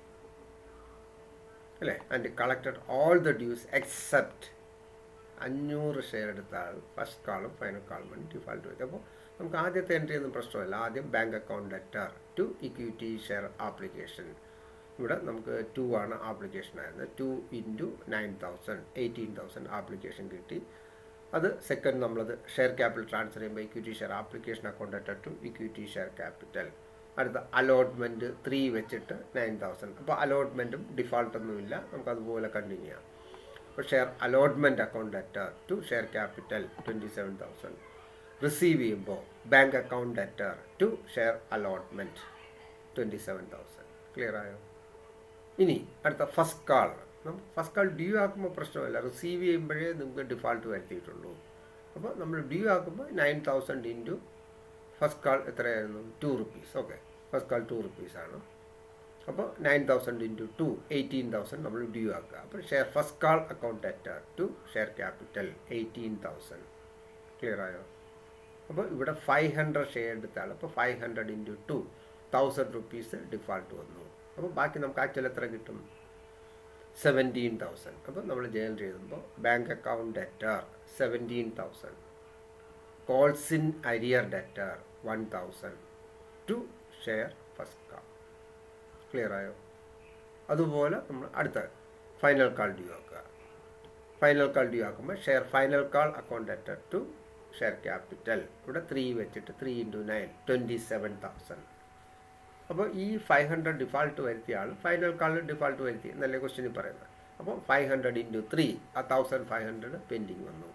അപ്പോൾ 27,000 ഇത് 1500 കുറച്ചാൽ ബാക്കി 25,500 നമുക്ക് actual കിട്ടുന്നുള്ളൂ. അപ്പോൾ receive ചെയ്യുന്ന സമയത്ത് bank account debtor calls in arrear account debtor to equity share final call. അപ്പോൾ നമുക്ക് ഈ കോൾസ് ഇൻ അരിയർ എല്ലാം ഒരു സ്ഥലത്ത് അക്യൂമുലേറ്റ് കിടക്കും. അപ്പോൾ നമുക്ക് ഫർദർ ഫോർഫീച്ചർ ഒക്കെ വരുമ്പോൾ നമുക്ക് വളരെ ഈസി ആയിരിക്കും ചെയ്യാൻ. ക്ലിയർ ആയോ? അപ്പോൾ ഈ കോൾസ് ഇൻ അരിയേഴ്സിൻ്റെ അഡിഷൻ ക്ലിയർ ആയോ? ഇനി അടുത്ത് നമ്മൾ മനസ്സിലാക്കേണ്ട കോൾസ് ഇൻ അഡ്വാൻസ്. അപ്പോൾ നമുക്ക് ആർട്ടിക്കിൾസിൽ ഇതിൻ്റെ പ്രൊവിഷൻ പറയുകയാണെന്നുണ്ടെങ്കിൽ നമുക്ക് ഈ കോൾസ് ഇൻ അഡ്വാൻസ് കളക്ട് ചെയ്യാനായിട്ട് നമുക്ക് പ്രൊവിഷൻ ഉണ്ടെന്നുണ്ടെങ്കിൽ നമുക്ക് എമൗണ്ട് കളക്ട് ചെയ്യാം. അപ്പോൾ അങ്ങനെ വരുമ്പോൾ ഈ അലോട്ട്മെൻറ്റ് ഡ്യൂ ആക്കുന്ന അവസരത്തിൽ ആർക്കെങ്കിലും ബാക്കിയുള്ള കാൾ മണി അഡ്വാൻസ് ആയിട്ട് തരാൻ താല്പര്യമുണ്ടെങ്കിൽ നമുക്ക് കളക്ട് ചെയ്യാം. പക്ഷേ അതിന് സ്പെസിഫിക് പ്രൊവിഷൻ ഉണ്ടായിരിക്കണം. ഇങ്ങനെ കളക്ട് ചെയ്യാനുള്ള പ്രൊവിഷൻ ഉണ്ടെങ്കിൽ മാത്രമേ കളക്ട് ചെയ്യാൻ പാടുള്ളൂ. അപ്പോൾ അങ്ങനെ വരുമ്പോൾ അഡ്വാൻസ് ആയിട്ട് കളക്ട് ചെയ്യണമെങ്കിൽ നമ്മളതിനെ കോൾസ് ഇൻ അഡ്വാൻസ് എന്ന് പറയും. ക്ലിയർ ആയോ? ആപ്ലിക്കേഷൻ നമുക്ക് ആക്ച്വൽ കിട്ടും. അലോട്ട്മെൻറ്റ് വിളിക്കുന്ന സമയത്ത് ബാക്കി തരാനുള്ള കാൾ മണീസോ എന്തെങ്കിലും നമ്മൾ അഡ്വാൻസ് ആയിട്ട് കളക്ട് ചെയ്യാനായിട്ട് നമ്മളിൽ ആർട്ടിക്കിൾസിൽ അതിനുള്ള പ്രൊവിഷൻ ഉണ്ടെങ്കിൽ മാത്രമേ ചെയ്യാവൂ. അങ്ങനെ ഉണ്ടെങ്കിൽ നമുക്ക് കളക്ട് ചെയ്യാം. അങ്ങനെയാണെങ്കിൽ നമുക്ക് റിസീവ് ചെയ്യുന്ന സമയത്ത് ഇത് കാൾസ് ഇൻ അഡ്വാൻസിൽ കീപ്പ് ചെയ്തിട്ട് ഓരോ കാൾ ഡ്യൂ ആക്കുമ്പോൾ മാത്രമേ നമ്മൾ ഇങ്ങോട്ട് ട്രാൻസ്ഫർ ചെയ്യാൻ പാടുള്ളൂ. അതായത് കാൾ മണിക്ക് ട്രാൻസ്ഫർ ചെയ്യാൻ പാടുള്ളൂ. അല്ലാതെ നമ്മൾ ഒരാൾ അലോട്ട്മെൻറ്റ് വിളിക്കുന്ന സമയത്ത് കാൾസിൻ്റെ അഡ്വാൻസ് ഫസ്റ്റ് കാളും ഫൈനൽ കാൾ തരുമ്പോൾ ഉടൻ തന്നെ കിട്ടുന്ന സമയത്ത് ഫസ്റ്റ് കാളെന്നോ ഫൈനൽ കാളെന്നും പറഞ്ഞ് നമ്മൾ ക്രെഡിറ്റ് ചെയ്യാൻ പാടില്ല. ബിക്കോസ് ആഫ്റ്റർ ഡ്യൂ എൻട്രി വന്നതിന് ശേഷം മാത്രമേ നമ്മൾ ഇത് എമൗണ്ട് അതിലോട്ട് അഡ്ജസ്റ്റ് ചെയ്യാം. ക്ലിയർ ആയോ? അതാണ് കോൾസ് ഇൻ അഡ്വാൻസ്. അപ്പോൾ നമുക്ക് കോൾസ് ഇൻ അഡ്വാൻസ് റിസീവ് ചെയ്യുമ്പോൾ ജേണൽ പ്രത്യേകിച്ചൊന്നുമില്ല. സെപ്പറേറ്റ് ജേണൽ എഴുതുകയാണെങ്കിൽ bank account debtor to calls in advance.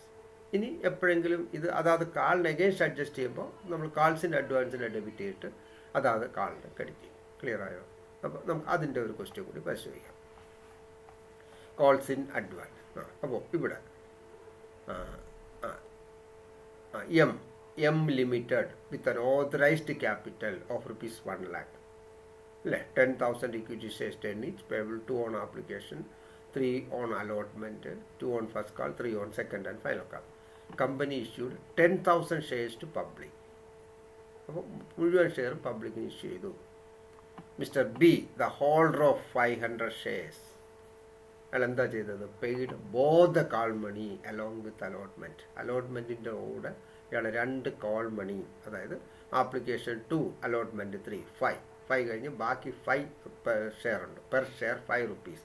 First call 2 final call 3. അപ്പോൾ ടോട്ടൽ 5 rupees അഡ്വാൻസ് ആയിട്ട് 500 ഷെയറിൻ്റെ പൈസ അഡ്വാൻസ് ആയിട്ട് തന്നു. While receiving allotment money. Allotment money കിട്ടുന്ന അവസരത്തിലാണ് നമുക്ക് ഈ അഡ്വാൻസ് കിട്ടിയേക്കുന്നത്. 500 × 5 2500 എക്സ്ട്രാ കിട്ടും. അത്രയേ ഉള്ളൂ. അപ്പോൾ അത് നമ്മളെ സംബന്ധിച്ച് ജേണറിയിൽ വലിയ പ്രശ്നമൊന്നുമില്ല, കോംപ്ലിക്കേഷൻ്റെ കാര്യമൊന്നുമില്ല. നമ്മൾ അലോട്ട്മെൻറ്റ് റിസീവ് ചെയ്യുന്ന സമയത്ത് ഈ 2500 കൂടെ കമ്പൈൻ ചെയ്താൽ അത് കോമ്പൗണ്ട് ജേണറി ആയിട്ട് എഴുതാം, അല്ലെങ്കിൽ സെപ്പറേറ്റ് എൻട്രി ആയിട്ട് എഴുതാം, എങ്ങനെ വേണം എഴുതാം. എന്നിട്ട് നമ്മൾ ആ റിസീവ് ചെയ്യുന്ന സമയത്ത് കാൾസിൻ്റെ അഡ്വാൻസ് ക്രെഡിറ്റ് ചെയ്തിട്ടിട്ട് അടുത്ത ഫസ്റ്റ് കാൾ ഡ്യൂ ആക്കുമ്പോഴും ഫൈനൽ കാൾ ഡ്യൂ ആക്കുമ്പോൾ ഈ 500 പൈസ അതിൽ നിന്ന് ട്രാൻസ്ഫർ ചെയ്യണം. ഓക്കെ, അതിൻ്റെ ആൻസർ നമ്മൾ എങ്ങനെ ചെയ്യുന്നത് നോക്കാം. അപ്പോൾ എം ലിമിറ്റഡ്, അപ്പോൾ 10,000 ഷെയറാണ് വിളിച്ചേക്കുന്നത്. 10 × 2 20,000. ആദ്യം നമ്മൾ ഷെയറിൻ്റെ ആപ്ലിക്കേഷൻ മണി കിട്ടി, bank account debtor to share application. Clear ആയല്ല? അത് നമ്മൾ വെരിഫൈ ചെയ്തു, ഷെയർ ക്യാപിറ്റൽ ട്രാൻസ്ഫർ ചെയ്തു, പ്രശ്നമൊന്നുമില്ല. Okay, share application account debtor to share capital. അടുത്ത നമ്മൾ ഫസ്റ്റ് കാൾ ഡ്യൂ ആക്കി. ഫസ്റ്റ് കാൾ ഡ്യൂ ആകുമ്പോൾ അലോട്ട്മെൻറ്റ് ഡ്യൂ ആക്കുക. Share allotment account debtor to share capital. ഇവിടെ നമുക്ക് 3 × 10,000, അപ്പോൾ 30,000 ആണ് നമ്മൾ അലോട്ട്മെൻറ്റ് ഡ്യൂ ആയി.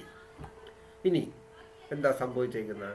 അലോട്ട്മെൻറ്റിൻ്റെ പൈസ കിട്ടുന്ന സമയത്ത് 500 ഷെയർ എടുത്ത ഒരാൾ, അല്ലേ, 500 ഷെയർ എടുത്ത ആൾ ബാക്കി തരാനുള്ള 5, ദാറ്റ് മീൻസ് 2,500 റുപ്പീസും കൂടെ നമുക്ക് അഡീഷണൽ ആയിട്ട് തന്നു. അപ്പോൾ നമുക്കിവിടെ 30,000 റുപ്പീസ് കിട്ടേണ്ട സ്ഥാനത്ത് നമുക്ക് ആക്ച്വലി എത്ര കിട്ടും? 32,500. ക്ലിയർ ആയോ? അതായത് 2,500 അഡ്വാൻസ്, കാൾസിൻ്റെ അഡ്വാൻസും കൂടെ കിട്ടി. അപ്പോൾ അത് നമുക്ക് കമ്പൈൻഡ് സെപ്പറേറ്റ് എൻട്രി എഴുതേണ്ട ആവശ്യമില്ല, കമ്പൈൻഡ് എൻട്രി തന്നെ എഴുതാം. അപ്പോൾ അങ്ങനെ നമ്മൾ എഴുതുമ്പോൾ ഇവിടെ ബാങ്ക് അക്കൗണ്ട് ഡെറ്റർ 32,500. ക്ലിയർ ആയോ? എന്നിട്ട് നമ്മൾ ഷെയർ അലോട്ട്മെൻറ്റ് എത്രയോ ഡ്യൂ ആക്കിയിരിക്കുന്നത് 30,000, അതേ ക്രെഡിറ്റ് ആവും. ഷെയർ അലോട്ട്മെൻറ്റിൽ 30,000 ക്രെഡിറ്റ് ചെയ്യാം. ഓക്കെ, എന്നിട്ട് ആ 2,500 നമ്മൾ ഏത് ഹെഡിൽ ക്രെഡിറ്റ് ചെയ്യും? Calls in advance. ക്ലിയർ ആയോ? അപ്പോൾ bank account debtor to equity share allotment account debtor to calls in advance. Clear ആയോ? ഇത്രയേ ഉള്ളൂ. അപ്പോൾ ഇവിടെ നമ്മൾ കാൾസ് ഇൻ അഡ്വാൻസിൽ ആ എമൗണ്ട് 2,500 ക്രെഡിറ്റ് ചെയ്തിടും. എന്നിട്ട് ഇത് നമ്മൾ ഫസ്റ്റ് കാൾ ഡ്യൂ ആക്കിയതിന് ശേഷം മാത്രമേ ഇത് അതിലോട്ട് അഡ്ജസ്റ്റ് ചെയ്യുള്ളൂ. അതുപോലെ ഫൈനൽ കാൾ. ഇനി അടുത്ത നമ്മൾ ഫസ്റ്റ് കാൾ ഡ്യൂ ആക്കുക. ഫസ്റ്റ് കാൾ 2 റുപ്പീസ് വെച്ച് ഡ്യൂ ആക്കി. അപ്പോൾ equity share first call account debtor to equity share capital, ഇപ്പോൾ 20,000 നമുക്ക് ഡ്യൂ ആയി. അപ്പോൾ ഈ പറഞ്ഞ 10,000-നകത്ത് ആണ് ഈ 500 അഡ്വാൻസ് തന്ന ആളുള്ളത്, അല്ലേ? അപ്പോൾ അയാൾ ഇനി ആ പൈസ ഇനി തരൂ. ആൾറെഡി അയാളെ നമ്മൾ പൈസ വാങ്ങി അഡ്വാൻസ് കയ്യിൽ വെച്ചേക്കാണ്. അപ്പോൾ ഇവിടെ നമുക്ക് ആക്ച്വൽ പൈസ കിട്ടുന്ന ബാക്കി ആ 10,000-ൽ നിന്ന് 500 കുറച്ചിട്ട് ബാക്കി 9,500-ൻ്റെ പാർട്ടീസേ പൈസ തരുള്ളൂ. അപ്പോൾ 9,500 × 2, അപ്പോൾ നമുക്ക് 19,000 പൈസ ബാങ്കായിട്ട് കിട്ടുള്ളൂ. അപ്പോൾ ആ 1,000 കുറവ് വന്ന പൈസ ആൾറെഡി എവിടെ കിടപ്പുണ്ട്? നമ്മുടെ കാൾസിൻ്റെ അഡ്വാൻസ് എന്നാണ്. നമ്മൾ അതും കൂടി ഇവിടെ അഡ്ജസ്റ്റ് ചെയ്യുക. അതും എനിക്ക് തോന്നുന്നു ബെറ്റർ നമ്മൾ കമ്പൈൻഡ് എൻട്രി ചെയ്യുന്നതായിരിക്കും നല്ലത്. അപ്പോൾ റിസീവ് ചെയ്യുന്ന സമയത്ത് നമ്മൾ ഫസ്റ്റ് കാൾ റിസീവ് ചെയ്യുന്ന സമയത്ത് ബാങ്ക് അക്കൗണ്ട് ഡെറ്റർ 19,000, ബിക്കോസ് ഇവിടെ നമുക്ക് 500-ൻ്റെ അഡ്വാൻസ് തന്നിരുന്നതുകൊണ്ട് നമുക്കിവിടെ ആക്ച്വലി എത്ര ഷെയറിൻ്റെ പൈസ ഇവിടെ കിട്ടുള്ളൂ? നമുക്ക് 9,500 × 2, അല്ലേ? ഇത്രയേ കിട്ടുള്ളൂ. 9,500 × 2 കിട്ടുള്ളൂ. ബിക്കോസ് 500-ൻ്റെ എമൗണ്ട് ആൾറെഡി നമ്മുടെ കൈ കിട്ടി, അഡ്വാൻസ് ആയിട്ട് തന്നു. അപ്പോൾ ആ ബാക്കി കുറച്ചല്ലേ നമുക്ക് പൈസ കിട്ടുള്ളൂ. അപ്പോൾ ഈ 500 × 2 നമ്മൾ കാൾസിൻ്റെ അഡ്വാൻസിന് ഇവിടെ ഡെബിറ്റ് ചെയ്യും. അപ്പോൾ ഇവിടെ നമ്മൾ 2,500 ക്രെഡിറ്റ് ചെയ്തു, ഫസ്റ്റ് കാൾ ഡ്യൂ ആക്കി സെറ്റ് ഓഫ് ചെയ്യുമ്പോൾ 1,000 ഡെബിറ്റ് ചെയ്തു. അപ്പോൾ അത് ബാക്കി 1,500 ആയിട്ട് കുറയും. എഗെയിൻ അടുത്ത ഫൈനൽ കാൾ ഡ്യൂ ആക്കുക. Share final call account debtor to share capital 30,000, 3 വെച്ചിട്ടാണ്. അപ്പോൾ അവിടെയും നമ്മൾ ഈ 500 3 × 2 3 × 500 1,500 റുപ്പീസ് കുറച്ചിട്ട് ബാക്കി നമുക്ക് 28,500 കിട്ടുള്ളൂ. അപ്പോൾ നമ്മളിവിടെ ജനറേറ്റ് ചെയ്തും bank account debtor calls in advance account debtor to equity share final call. Clear ആയോ? അപ്പോൾ ഇത്രയും കാര്യങ്ങളാണ് നമ്മൾ മെയിനായിട്ട് ശ്രദ്ധിക്കേണ്ടത്. അപ്പോൾ ഇവിടെ നമ്മൾ കോൾസ് ഇൻ അഡ്വാൻസ് ക്രെഡിറ്റ് ചെയ്ത എമൗണ്ട് 2 സ്ഥലത്ത് ഡെബിറ്റ് ചെയ്തപ്പോൾ ഇല്ല. ഇത്രയാണ് നമ്മൾ ഷെയർ അക്കൗണ്ടിൽ ശ്രദ്ധിക്കേണ്ട കാര്യം. ഇനി അടുത്തത്, ഇനി നമുക്ക് പഠിക്കേണ്ടത് പ്രോറേറ്റ അലോട്ട്മെൻറ്റ്. ഈ പ്രോറേറ്റ അലോട്ട്മെൻറ്റ് എന്ന് പറഞ്ഞാൽ വരുന്നതെന്ന് പറഞ്ഞാൽ നമുക്കിപ്പോൾ ഷെയർ, ഫോർ എക്സാമ്പിൾ ആ കമ്പനി നമ്മൾ ഷെയർ ഇഷ്യൂ ചെയ്യുന്നു. Pro rata allotment. ഈ പ്രോറേറ്റ അലോട്ട്മെൻറ്റ് എന്ന് പറയുമ്പോൾ കമ്പനി എക്സാമ്പിൾ 10,000 ഷെയർസിന് നമ്മൾ ആപ്ലിക്കേഷൻ വിളിച്ചു. അപ്പോൾ നമുക്ക് അതിൽ കൂടുതൽ ഷെയറിന് ആപ്ലിക്കേഷൻ റിസീവ് ചെയ്യണമെങ്കിൽ, ഇപ്പോൾ 12,000 ഷെയർസിൻ്റെ ആപ്ലിക്കേഷൻ മണി കിട്ടുകയാണെങ്കിൽ ഓവറായിട്ട് നമ്മൾ ഓവർ സബ്സ്ക്രൈബ്ഡ് ആണെങ്കിൽ, അപ്പോൾ നമുക്ക് 10,000 ഇഷ്യൂ ചെയ്താൽ നമുക്ക് 10,000 ഷെയറേ ഇഷ്യൂ ചെയ്യാൻ പാടുള്ളൂ. അതിൽ കൂടുതൽ ഷെയർ ഇഷ്യൂ ചെയ്യാൻ പാടില്ല. അപ്പോൾ 12,000 കിട്ടിയാൽ നമുക്ക് 2 ആൾട്ടർനേറ്റീവ് ആണുള്ളത്.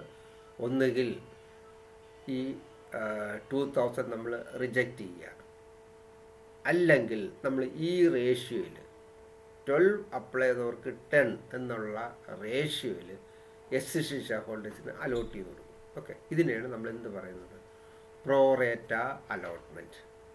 അപ്പോൾ അങ്ങനെ വരുമ്പോൾ നമ്മൾ എന്താ സംഭവിക്കുക, ഒരാൾ ഫോർ എക്സാമ്പിൾ, ഞാൻ സിമ്പിൾ മനസ്സിലാകാൻ വേണ്ടി ഒരു എക്സാമ്പിൾ പറയാം. ഇപ്പോൾ നമ്മളൊരു 10,000 ഷെയർസിന് ആപ്ലിക്കേഷൻ വിളിച്ചു, നമുക്ക് 20,000 ഷെയർസിൻ്റെ ആപ്ലിക്കേഷൻ കിട്ടിയെന്ന് വയ്ക്കുക. സപ്പോസ് 10,000 വിളിച്ചപ്പോൾ 20,000 ആപ്ലിക്കേഷൻ മണി കിട്ടി. അപ്പോൾ ബോർഡ് ഓഫ് ഡയറക്ടേഴ്സ് തീരുമാനിക്കുകയാണ്, ആരെയും പിണക്കണ്ട, എല്ലാവർക്കും ഷെയർ കൊടുക്കണം. എന്താ വഴി, നമുക്ക് 10,000 ഷെയർ ഇഷ്യൂ ചെയ്തു, ബട്ട് 20,000 ആപ്ലിക്കേഷൻ കിട്ടി. അപ്പോൾ എല്ലാവരെയും സാറ്റിസ്ഫൈ ചെയ്യണമെന്നുണ്ടെങ്കിൽ എല്ലാവർക്കും ഷെയർ കൊടുക്കണം. അപ്പോൾ നമ്മൾ ചെയ്യുന്നത് എന്താണെന്ന് പറഞ്ഞാൽ 2 ഷെയർ അപ്ലൈ ചെയ്തവർക്ക് 1 വെച്ച് കൊടുത്താൽ പ്രശ്നം കഴിഞ്ഞല്ലോ. അപ്പോൾ എല്ലാവർക്കും ഷെയർ കിട്ടും. അപ്പോൾ കമ്പനിയിൽ എപ്പോഴും നമ്മൾ ശ്രദ്ധിക്കേണ്ട, ഷെയർ ആപ്ലിക്കേഷൻ വിളിക്കുന്ന പരസ്യത്തിലൊക്കെ നമ്മൾ ശ്രദ്ധിച്ചാൽ മനസ്സിലാകും.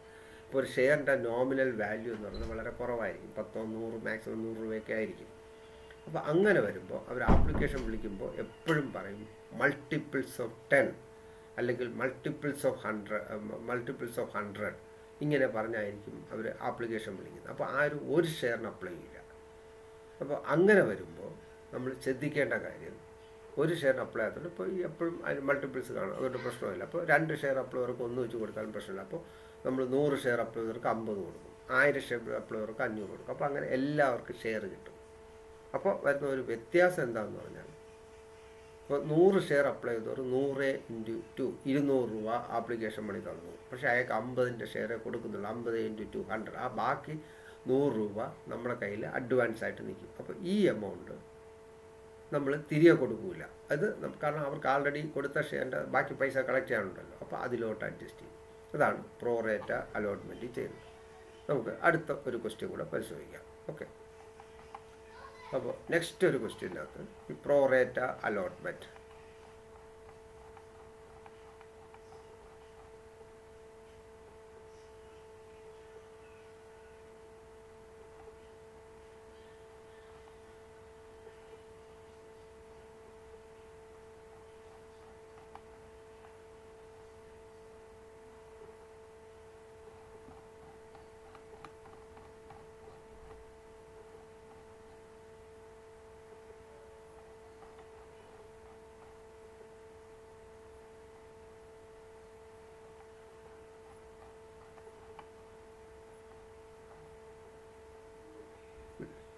ഇതാണ് അടുത്ത ക്വസ്റ്റ്യൻ. ഓക്കെ, അപ്പോൾ ഇവിടെ AB Limited with an authorized capital of ₹1 lakh divided into 10,000 equity shares of ₹10 each, payable 2 on application, 3 on allotment, 2 on first call and 3 on second and final call.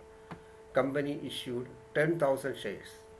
Application money received for ₹12,000 shares. All the shares issued subscribed by public and collected all the dues, pass necessary journal entries, assuming that. ഇവിടെ 2 option പറയുന്നു. നമ്മളിവിടെ 10,000 application വിളിച്ചു, 12,000 application money കിട്ടി.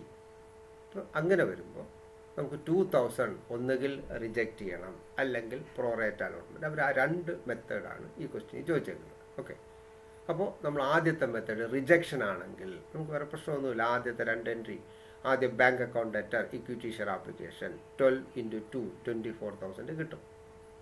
അടുത്ത നമ്മൾ transfer ചെയ്യുന്ന സമയത്ത് 20,000 share capital transfer ചെയ്യാവും.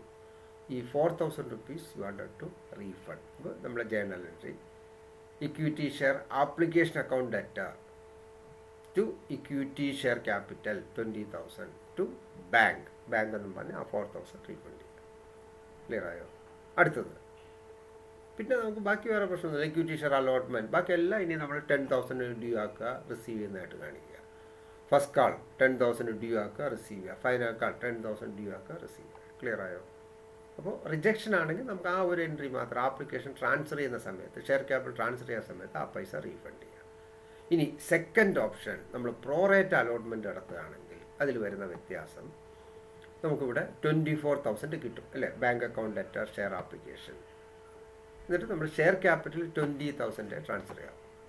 അപ്പോൾ 4,000 നമ്മൾ ആപ്ലിക്കേഷൻ മണിയിൽ റീറ്റെയിൻ ചെയ്തിട്ട് ഈ 4,000 നമ്മൾ സബ്സിക്വൻറ്റ് ഷെയർ ക്യാപിറ്റലിലോട്ട് ട്രാൻസ്ഫർ ചെയ്യണം. അപ്പോൾ ഈ 2,000 നമ്മളിപ്പോൾ ഇവിടെ വയ്ക്കുക, അടുത്ത അലോട്ട്മെൻറ്റ് ഡ്യൂ ആക്കുക. അപ്പോൾ ഇവിടെ നമ്മൾ bank account debtor, share 4,000 application surplus ഉണ്ട്. അടുത്ത അലോട്ട്മെൻറ്റ് ഡ്യൂ ആക്കുമ്പോൾ share allotment account debtor to share capital 30,000 due ആയി. അപ്പോൾ ഇതിൽ നമ്മൾ ആൾറെഡി ഷെയർ ഹോൾഡേഴ്സിൻ്റെ 4,000 റുപ്പീസ് നമ്മുടെ കയ്യിലുണ്ട്. ബാക്കി ഇനി അവരിൽ നിന്ന് എത്ര കളക്ട് ചെയ്താൽ മതി? 26,000. അപ്പോൾ നമ്മൾ ജേണൽ എഴുതും, bank account debtor 26,000, share application account debtor 4,000 to equity share allotment. Allotment money നമ്മൾ ഇവിടെ ഡ്യൂ ആക്കുമ്പോൾ ബാങ്ക് അക്കൗണ്ട് ലെറ്റർ റിസീവ് ചെയ്യുന്ന സമയത്ത് ബാങ്ക് അക്കൗണ്ട് ലെറ്റർ 26,000, 4,000 ആൾറെഡി നമ്മൾ ആപ്ലിക്കേഷൻ സർപ്ലസ് ഉള്ള പൈസ ഇവിടെ അഡ്ജസ്റ്റ് ചെയ്യും. ഇത്രയേ ഉള്ളൂ. പിന്നെ ഫസ്റ്റ് കാൾ ഓൺവേർഡ്സ് വേറെ മാറ്റമൊന്നുമില്ല. നമ്മൾ ഫുൾ അഡ്ജസ്റ്റ് ചെയ്ത് കഴിഞ്ഞു. ഫസ്റ്റ് കാൾ 10,000 ഇൻറ്റു 2 റിസീവ് ചെയ്യുന്നു, ഫൈനൽ കാൾ 10,000 ഇൻറ്റു 3 കിട്ടി. ക്ലിയർ ആയല്ലോ? അപ്പോൾ ഇത്രയേ ഉള്ളൂ പ്രോറേറ്റ അലോട്ട്മെൻറ്റ്. ക്ലിയർ ആയല്ലോ? ഇനി നമുക്ക് അടുത്ത് പഠിക്കേണ്ട ഷെയർ ഇഷ്യൂഡ് അറ്റ് പ്രീമിയം. നമ്മൾ ഷെയർ 10 രൂപയുടെ ഷെയർ ചിലപ്പോൾ 2 രൂപ പ്രീമിയം ആയിട്ട് എക്സ്ട്രാ കളക്ട് ചെയ്യും. അപ്പോൾ അങ്ങനെ കളക്ട് ചെയ്യണമെങ്കിൽ ആ പൈസ നമ്മൾ സെപ്പറേറ്റ് ഹെഡ്, സെക്യൂരിറ്റി പ്രീമിയം എന്നുള്ള ഹെഡിൽ തന്നെ ക്രെഡിറ്റ് ചെയ്യണം. അല്ലാതെ നമ്മൾ ഈ ഷെയർ ക്യാപിറ്റലിൽ ക്രെഡിറ്റ് ചെയ്യാൻ പാടില്ല. ഷെയറിൻ്റെ വില 10 രൂപ, 10 രൂപ ഷെയർ ക്യാപിറ്റൽ ക്രെഡിറ്റ് ചെയ്യാവും.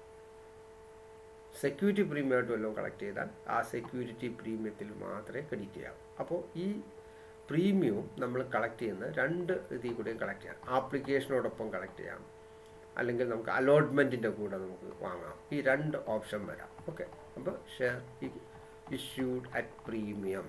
അപ്പോൾ പ്രീമിയത്തിൽ വരികയാണെങ്കിൽ നമ്മളെ ജേണൽ എൻട്രി ഇത്രയേ ഉള്ളൂ. ഇപ്പോൾ ആപ്ലിക്കേഷൻ്റെ കൂടെയാണ് നമ്മൾ കളക്ട് ചെയ്യണമെങ്കിൽ, ഫോർ എക്സാമ്പിൾ നമ്മൾ 10,000 ഷെയർ നമ്മൾ 2 റുപ്പീസ് വെച്ചാണ് ആപ്ലിക്കേഷൻ മണി, അതിനോടൊപ്പം 2 റുപ്പീസ് സെക്യൂരിറ്റി പ്രീമിയം കൂടി കളക്ട് ചെയ്യുകയാണെന്ന് വയ്ക്കുക. സപ്പോസ് അങ്ങനെയാണെങ്കിൽ 2 + 2 4 റുപ്പീസ് നമുക്ക് കിട്ടും. അപ്പോൾ 4 × 10,000 ഷെയർസാണ് ഇഷ്യൂ ചെയ്യണമെങ്കിൽ, അപ്പോൾ നമ്മൾ bank account debtor 40,000 to equity share application 40,000 എഴുതാം. എന്നിട്ട് ട്രാൻസ്ഫർ ചെയ്യുന്ന സമയത്ത് ആക്ച്വൽ ഷെയർ ക്യാപിറ്റൽ എത്രയേ പോകാവൂ? 2 × 10,000. ആ 20,000 ബാക്കി 20,000 നമ്മൾ സെക്യൂരിറ്റി പ്രീമിയം എന്നുള്ള ഹെഡിൽ ക്രെഡിറ്റ് ചെയ്യണം. ക്ലിയർ ആയോ? അപ്പോൾ ട്രാൻസ്ഫർ ചെയ്യുന്ന സമയത്ത് വേണം പ്രീമിയത്തിന് ക്രെഡിറ്റ് ചെയ്യാൻ. അതുപോലെ ഇനിയിപ്പോൾ അലോട്ട്മെൻറ്റിൻ്റെ കൂടെയാണ് ഡ്യൂ ആക്കുകയാണെങ്കിൽ നമ്മൾ അലോട്ട്മെൻറ്റ് ഡ്യൂ എൻട്രി എഴുതുമ്പോൾ മാത്രമേ നമ്മളെ ബാധിക്കുകയുള്ളൂ, വേറെ മാറ്റമൊന്നും വരില്ല. അപ്പോൾ അലോട്ട്മെൻറ്റ് ഫോർ എക്സാമ്പിൾ നമ്മൾ 10,000 share, allotment money 3 rupees, premium 2 ആണെന്ന് വയ്ക്കുക. അങ്ങനെയാണെങ്കിൽ 3 + 2 5. അപ്പോൾ 10,000 × 5 50,000 റുപ്പീസാണ് നമ്മൾ ടോട്ടൽ അലോട്ട്മെൻറ്റ് ഡ്യൂ ആക്കേണ്ടത്. അപ്പോൾ നമ്മൾ ജേണൽ എഴുതും, equity share allotment account debtor 50,000 to equity share capital actual allotment money 10,000 × 3 30,000 ഉള്ളൂ, ബാക്കി ടു സെക്യൂരിറ്റി പ്രീമിയം. ക്ലിയർ ആയോ? 20,000. ഇത്രയുള്ള ആ ഒരു എൻട്രിയിൽ മാറ്റമേ ഉള്ളൂ. നമുക്ക് ആ ഒരു ക്വസ്റ്റ്യൻ കൂടി നോക്കാം.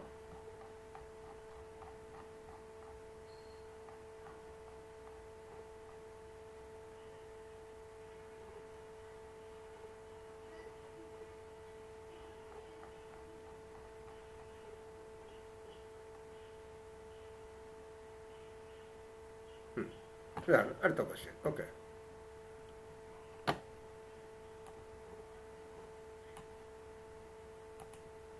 ഇതിനകത്ത് S limited with an authorized capital of rupees 1 lakh divided into 10,000 equity shares of 10 each issued at a premium of 2 per share. Okay. അപ്പോൾ നമ്മൾ 2 രൂപ പ്രീമിയത്തിലാണ് ഇഷ്യൂ ചെയ്തത്. Payable 2 on application, 5 on allotment including premium. മനസ്സിലായല്ലോ? അപ്പോൾ നമ്മളത് മനസ്സിലാക്കണം. 5 including premium. അപ്പോൾ നമ്മളിവിടെ കൂട്ടി നോക്കിയാൽ മനസ്സിലാവും. നമുക്ക് 2 + 2 അല്ലേ, 2 ആപ്ലിക്കേഷൻ 2 plus 5 7, 7 plus 3 10 plus 2 12 കണ്ടോ, ടോട്ടൽ 12 rupees വരും. That means this 5 include 2 rupees premium. അതേ ഉള്ളൂ മാറ്റം, വേറെ മാറ്റമൊന്നുമില്ല. അപ്പോൾ നമ്മളിവിടെ ആക്ച്വലി അലോട്ട്മെൻറ്റ് മണി 3 ആണ്, പ്രീമിയം അടക്കമാണ് 5 വന്നേക്കുന്നത്. ആ ജേണലിൻ്റെ മാത്രമേ നമ്മളെ ബാധിക്കുള്ളൂ, വേറെ പ്രശ്നമൊന്നുമില്ല. അപ്പോൾ ഇവിടെ നമ്മൾ 10,000 shares, company issued all the share 10,000 shares issue. അപ്പോൾ നമ്മൾ ആദ്യത്തെ ഒരു പ്രശ്നമില്ല, bank account debtor, equity share application അല്ലേ, 2 വെച്ചിട്ട് കിട്ടി 20,000. അടുത്ത നമ്മൾ അത് ഷെയർ ക്യാപിറ്റൽ ട്രാൻസ്ഫർ ചെയ്യുന്നു, മാറ്റമില്ല. ഇനി അലോട്ട്മെൻറ്റ് ഡ്യൂ ആക്കുന്ന എൻട്രി മാത്രം നമുക്കിവിടെ ചേഞ്ച് വരും. മനസ്സിലായല്ലോ? അലോട്ട്മെൻറ്റ് ഡ്യൂ ആകുമ്പോൾ നമ്മൾ 10,000 into 5 ആണ് ഡ്യൂ ആകുന്നത്. 10,000 into 5. എന്നിട്ട് ടു ഷെയർ ക്യാപിറ്റൽ 10,000 into 3 30,000. ബാക്കി 20,000 സെക്യൂരിറ്റി പ്രീമിയം. ക്ലിയർ ആയല്ലോ? ഈ ഒരു എൻട്രി മാത്രം കിട്ടുമ്പോൾ കുഴപ്പമില്ല. Bank account debtor, share allotment 50,000. പിന്നെ ഫസ്റ്റ് കാൾ ഓൺവേർഡ്സ് പ്രശ്നമൊന്നുമില്ല. Share first call account debtor to share capital കിട്ടുമ്പോൾ bank account debtor share first call. അതുപോലെ ഫൈനൽ കാൾ ഡ്യൂ ആകുമ്പോൾ share final call account debtor to share capital കിട്ടുമ്പോൾ bank account debtor share final call. Clear ആയല്ലോ? അപ്പോൾ ഇത്രയേ ഉള്ളൂ. അപ്പോൾ ഇതാണ് നമുക്ക് സാധാരണ നോർമൽ വരാൻ സാധ്യതയുള്ള ഐറ്റംസ്, ഇഷ്യൂ ഓഫ് ഷെയർസ്. ഇനി അടുത്തൊരു പാർട്ട് ഞാൻ പറയുന്നത് വളരെ കെയർഫുൾ ആയിരിക്കണം, എസ്പെഷ്യലി ബികോം ഓൺവേർഡ്സ് ഉള്ള സ്റ്റുഡൻസ്. +2 സ്റ്റുഡൻസിന് ഏറെക്കുറെ ഇത്രയൊക്കെ പ്രതീക്ഷിക്കാം. ബികോം അല്ലെങ്കിൽ CA സ്റ്റുഡൻസിനെ സംബന്ധിച്ച് വളരെ ഇമ്പോർട്ടൻ്റ് ആയിട്ടുള്ള ഒരു ഏരിയയാണ് ഞാൻ അടുത്ത് പറയാൻ പോകുന്നത്. അതായത് നമുക്ക് കോൾസ് ഇൻ അരിയർ നമ്മൾ പഠിച്ചു. അപ്പോൾ കോൾസ് ഇൻ അരിയർ നോർമൽ കേസിൽ പ്രശ്നമൊന്നുമില്ല. കോൾസ് ഇൻ അരിയർ നമുക്ക് ഈസി ആയിട്ട് വർക്കൗട്ട് ചെയ്തെടുക്കാം. ഏത് കാളാണോ വിളിക്കുന്നത്, എത്ര ഡിഫാൾട്ട് വന്നു, ആ എമൗണ്ട് കാണാം. ബട്ട് നമ്മൾ പ്രോറേറ്റ അലോട്ട്മെൻറ്റ് നടത്തിയിട്ട് അതിനകത്ത് കോൾസ് ഇൻ അരിയർ വരികയാണെങ്കിൽ നമ്മൾ വളരെ സൂക്ഷിക്കണം. ബിക്കോസ് നമ്മളിപ്പോൾ പ്രോറേറ്റ് അലോട്ട്മെൻറ്റ് നടത്തുന്നു, 10,000 ഷെയറിന് ആപ്ലിക്കേഷൻ വിളിച്ചു, നമുക്ക് 12,000 അല്ലെങ്കിൽ 15,000 ആപ്ലിക്കേഷൻ മണി കിട്ടി. നമ്മൾ ആ റേഷ്യോയിലാണ് നമ്മൾ പ്രോറേറ്റ് അലോട്ട്മെൻറ്റ് നടത്തിയെന്ന് നോക്കിയാൽ, സപ്പോസ് 15 അപ്ലൈ ചെയ്തവർക്ക് 10 കൊടുത്തു. അപ്പോൾ നമ്മൾ 3:2 3 അപ്ലൈ ചെയ്തവർക്ക് 2 കൊടുത്തു. അങ്ങനെ ബേസ് ചെയ്താണ് കൊടുത്തേക്കുകയാണെങ്കിൽ നമ്മൾ ശ്രദ്ധിക്കേണ്ട ഒരു കാര്യം, ഒരാൾ 3 ഷെയറിന് അപ്ലൈ ചെയ്ത ആൾ, അതായത് ഒരാൾ ഇപ്പോൾ ഫോർ എക്സാമ്പിൾ ഒരു 300 ഷെയറിന് അപ്ലൈ ചെയ്ത ആൾ, അയാൾക്ക് അലോട്ട് ചെയ്ത് എത്രയേ ഉള്ളൂ? 200 ആണല്ലോ. അപ്പോൾ ആ 200 ഷെയറാണ് അയാൾക്ക് അലോട്ട് ചെയ്തത്. അപ്പോൾ ആക്ച്വലി അയാൾ എത്ര രൂപ ഇവിടെ സർപ്ലസ് നിൽക്കും? 100 ഷെയർസിൻ്റെ പൈസ നമ്മുടെ കയ്യിലുണ്ട്.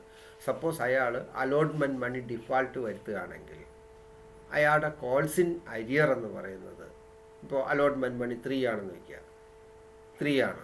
അപ്പോൾ ഒരാൾക്ക് 200 ഷെയർ അലോട്ട് ചെയ്ത ആൾ 3 rupees വെച്ച് പെൻഡിങ് വരുത്തി, അലോട്ട്മെൻറ്റ് മണി പെൻഡിങ് വരുത്തി. അപ്പോൾ 200 into 3 600 കോൾസ് ഇൻ അരിയേഴ്സ് നമുക്ക് പറയാൻ പറ്റില്ല. ബിക്കോസ് പ്രോറേറ്റ അലോട്ട്മെൻറ്റ്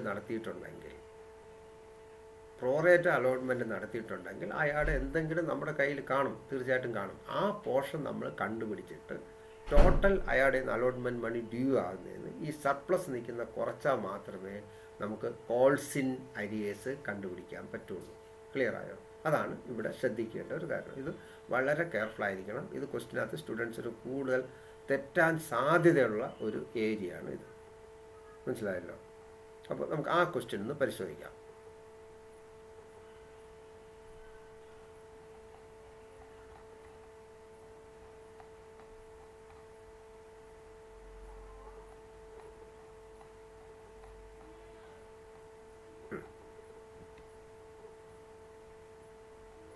ഈ ക്വസ്റ്റ്യൻ വളരെ സൂക്ഷിച്ച് ചെയ്യണം. ഇത് വളരെ കെയർഫുള്ളായിട്ട് ചെയ്യേണ്ട ഒരു ക്വസ്റ്റ്യനാണ്. നമ്മൾ വർക്കൗട്ട് ചെയ്ത ക്വസ്റ്റ്യൻ ഇതാണ്. ഓക്കെ,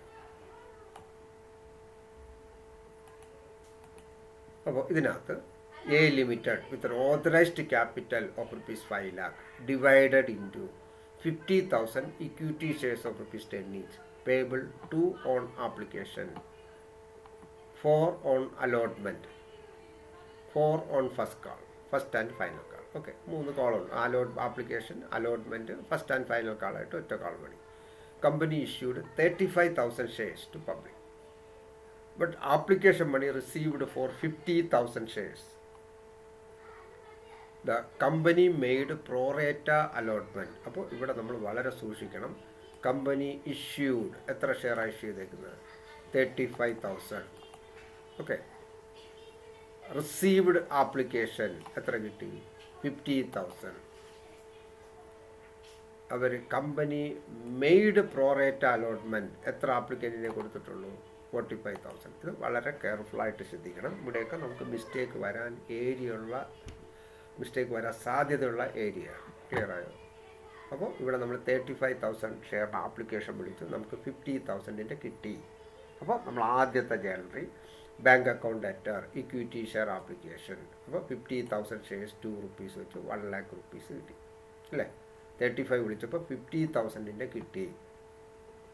എന്നിട്ട് നമ്മൾ ആക്ച്വൽ ഷെയർ ക്യാപിൽ എത്ര ഷെയറെ ട്രാൻസ്ഫർ ചെയ്യാൻ പാടുള്ളൂ? നമ്മൾ എത്ര വിളിച്ചു അതിൻ്റെ മാത്രമേ ട്രാൻസ്ഫർ ചെയ്യാവൂ അല്ലേ? ഇവിടെ നമ്മളെ സംബന്ധിച്ച് പറയുകയാണെങ്കിൽ 35 ആണ് നമ്മൾ വിളിച്ചത്. പ്രോറേറ്റ അലോട്ട്മെൻറ്റ് നടത്തിയ എത്ര ഷെയറിനാണ്? 45,000. ക്ലിയർ ആയോ? നമുക്ക് 50 കിട്ടി. 45,000 അപ്ലൈ ചെയ്തവർക്കാണ് 35,000 ഷെയർസ് കൊടുത്ത് ആ റേഷ്യോയിലാണ് കൊടുത്തേക്കുന്നത്. അപ്പോൾ വാട്ട് അബൌട്ട് 5,000? ഈ 5,000 ഷെയർസിനൊന്നും കൊടുത്തിട്ടില്ല. ക്ലിയർ ആയോ? അതായത് നമുക്ക് 35,000 ഷെയർസിന് ആപ്ലിക്കേഷൻ വിളിച്ചു, നമുക്ക് ആപ്ലിക്കേഷൻ മണി കിട്ടിയത് 50,000 ഷെയർസിൻ്റെ പൈസ കിട്ടി. ബട്ട് പ്രോറേറ്റ അലോട്ട്മെൻറ്റ് നടത്തിയത് 45 അപ്ലൈ ചെയ്തവർക്ക് 35 കൊടുത്തേക്കുന്നു. അപ്പോൾ റിമൈനിങ് 5,000 ഇവിടെ സൈലൻ്റ് ആണ്. അത് നമ്മൾ എന്തായിട്ട് അസീൻ ചെയ്യണം? റീഫണ്ട് ആയിട്ട് തന്നെ അസീൻ ചെയ്യണം. ഇവിടെ ബാലൻസ് റീഫണ്ടഡ് എന്ന് പറയുന്നുണ്ട്. അങ്ങനെ പറഞ്ഞില്ലെങ്കിൽ തന്നെ നമ്മൾ മസ്റ്റായിട്ട് ചെയ്യേണ്ടി വരും. ഓക്കെ. അപ്പോൾ ഇവിടെ നമുക്ക് 5,000 × 2 ആ 10,000 റീഫണ്ട് ചെയ്തു. ബാക്കി ഇപ്പോൾ 35, 45 നമ്മൾ ഡിഫറൻസ് 10,000 പൈസ നമ്മുടെ കയ്യിലുണ്ട്.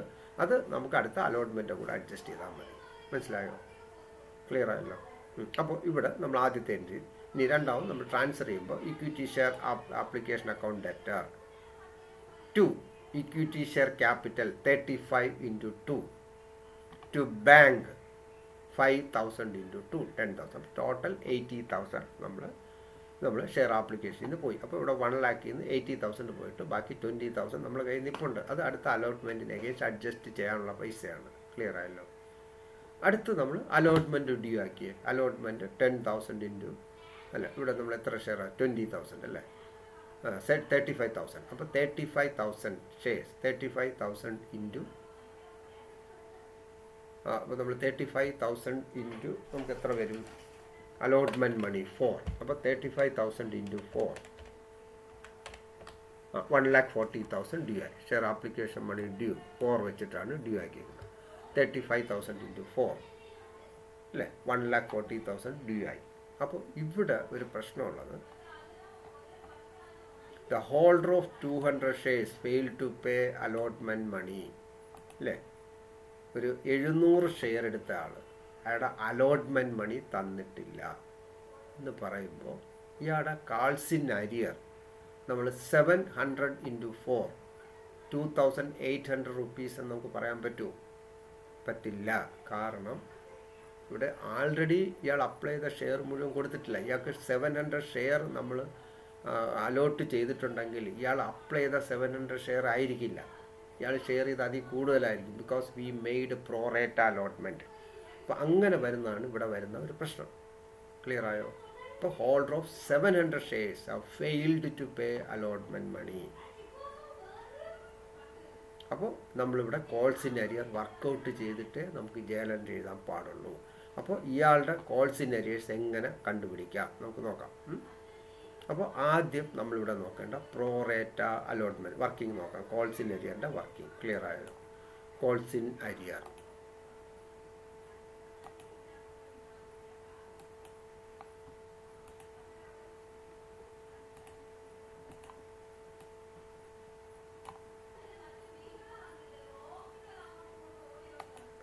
കോൾസിൻ അരിയർ അല്ലേ? Calculation of കോൾസിൻ arrear. അപ്പോൾ ആദ്യം നമ്മൾ നോക്കേണ്ട pro rata allotment ratio. Pro rata allotment ratio എന്ന് പറയുന്നത് എന്താണ്? 45,000 = 35 അല്ലേ? നമ്മൾ 45,000 അപ്ലൈ ചെയ്തവർക്കാണ് 35 എന്ന് പറഞ്ഞാൽ 9:7. അപ്പോൾ 9 ഷെയർ അപ്ലൈ ചെയ്തവർക്ക് 7 ഷെയർ കൊടുത്തു. ഇതാണ് പ്രോറേറ്റ അലോട്ട്മെൻറ്റ് റേഷ്യോ. ക്ലിയർ ആയോ? Pro rata allotment ratio. ഇനി number of share allotted to defaulter. ഇപ്പോൾ ഇവിടെ ഡിഫാൾട്ടർ എന്ന് പറയുന്ന ആൾ എത്ര ഷെയറിൻ്റെ പൈസയാണ് ഡിഫാൾട്ട് വരുത്തിയിരിക്കുന്നത്? 700. അപ്പോൾ number of share allotted to defaulter 700. Clear ആയോ? 700 ഷെയർസിലാണ് ഡിഫാൾട്ട് വരുത്തിയിരിക്കുന്നത്. അപ്പോൾ how much share he applied for, എത്ര ഷെയർ അയാൾ അപ്ലൈ ചെയ്തെന്ന് കണ്ടുപിടിച്ചാലേ നമുക്ക് അയാൾ കോൾസ് ഇൻ അരിയേഴ്സ് അധികം എമൗണ്ട് എത്ര അയാളുടെ പൈസ നമ്മുടെ കയ്യിൽ അലോട്ട്മെൻറ്റ് എഗെയിൻസ്റ്റ് അഡ്ജസ്റ്റ് ചെയ്യാനുണ്ട് എന്ന് കണ്ടുപിടിക്കാൻ. അപ്പോൾ അത് കണ്ടുപിടിക്കാൻ നമ്മൾ ചെയ്യേണ്ടത് number of share he applied, number of share he applied കണ്ടുപിടിക്കാൻ നമ്മൾ ചെയ്യേണ്ടത് ഈ 700 എന്ന് പറയുന്നത് 7 അലോട്ട് ചെയ്താണ്. How much he applied into 9. അപ്പോൾ നമുക്ക് അപ്ലൈഡ് കിട്ടും. അപ്പോൾ ശരിക്കും ഇയാൾ അപ്ലൈ ചെയ്ത 900 ഷെയർസിനാണ് അപ്ലൈ ചെയ്തത്. 900 ഷെയർസിന് അപ്ലൈ ചെയ്തപ്പോൾ നമ്മൾ എത്ര കൊടുത്തു? 700. ക്ലിയർ ആയോ? അപ്പോൾ ഇയാളിൽ നമ്മളെ കയ്യിൽ എത്ര സർപ്ലസ് എന്നത് കണ്ടുപിടിക്കാൻ ഇതിൻ്റെ നെറ്റ് ഡിഫറൻസ് ഇപ്പോൾ 200 ഇൻറ്റു ആപ്ലിക്കേഷൻ മണി എടുക്കാം, അല്ലെങ്കിൽ നമുക്ക് ഇങ്ങനെ എടുക്കാം. ടോട്ടൽ ആപ്ലിക്കേഷൻ മണി അപ്പോൾ അയാളിൽ നിന്ന് എത്ര കിട്ടി? നമുക്ക് 1800 കിട്ടി total application money. Application money നമ്മൾ 900 ഷെയർസിൻ്റെ കിട്ടി, പക്ഷേ അയാൾക്ക് കൊടുത്തത് എത്ര? 700. ആ പൈസയെ നമ്മൾ ഷെയർ ക്യാപിറ്റൽ ട്രാൻസ്ഫർ ചെയ്തിട്ടുള്ളൂ. 700 ഇൻറ്റു 4 1800 നമ്മൾ ഈ less amount transferred to his allotment. അയാൾക്ക് അലോട്ട്മെൻറ്റ് എഗെയിൻസ്റ്റ് ട്രാൻസ്ഫർ ചെയ്തേക്കുന്ന ഉള്ളി 1400 ഉള്ളൂ.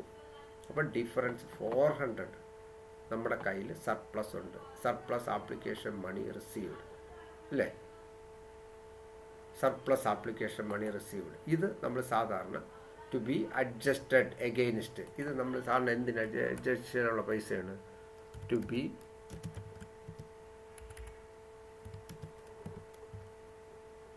Adjusted against his allotment. Clear ആയോ? അപ്പോൾ ഈ 400 രൂപയാണ് ഇയാളുടെ അലോട്ട്മെൻറ്റ് മണിക്ക് എഗെയിൻസ്റ്റ് സ്റ്റേറ്റ് ഓഫ് ചെയ്യാനുള്ള പൈസ. ഇനി അയാളുടെ ആക്ച്വൽ അലോട്ട്മെൻറ്റ് മണി എത്ര വരും? ഡ്യൂ ആവും 700 ഇൻറ്റു 4 2800. അതിൽ നമ്മൾ ഈ സർപ്ലസ് ഉള്ള 400 അടിച്ചിട്ട് ബാക്കി 2400 ഇപ്പോൾ ഇവിടെ ആക്ച്വൽ കോൾസ് ഇൻ അരിയേഴ്സ് ആയിട്ട് കാണിക്കാവും. ക്ലിയർ ആയോ? ഇതായിരിക്കും കോൾസ് ഇൻ അരിയർ.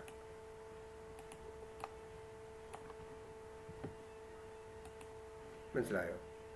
അപ്പോൾ ഈ കാൽക്കുലേഷൻ ചെയ്താൽ നിങ്ങൾക്ക് ഇങ്ങനെയുള്ള ക്വസ്റ്റ്യൻ വരുമ്പോൾ, അതായത് പ്രോറേറ്റ അലോട്ട്മെൻറ്റ് നടത്തിയിട്ട് അലോട്ട്മെൻറ്റ് മണി ഡിഫാൾട്ട് വരുത്തുകയാണെങ്കിൽ ആ ഡിഫാൾട്ട് വന്ന ആളുടെ കോൾസ് ഇൻ അരിയേഴ്സ് കണ്ടുപിടിക്കാൻ നമ്മൾ ഈ സ്റ്റെപ്പ് എഴുതുന്നതായിരിക്കും കുറേ കൂടി ബെറ്റർ. ആദ്യം നമ്മൾ പ്രോറേറ്റ അലോട്ട്മെൻറ്റ് റേഷ്യോ എഴുതുക. മനസ്സിലായല്ലോ? 45 അപ്ലൈ ചെയ്തവർക്ക് 35 കൊടുത്തു. അപ്പോൾ ഇയാൾക്ക് ആക്ച്വൽ അലോട്ട് ചെയ്തേക്കുന്ന 700 ആണ്. How much he applied four കണ്ടുപിടിക്കുക. അപ്പോൾ ടോട്ടൽ ആപ്ലിക്കേഷൻ മണി അയാളിൽ നിന്ന് കിട്ടി. അലോട്ട് ചെയ്ത ഷെയറിൻ്റെ അയാളുടെ application money already transferred to share capital അല്ലേ?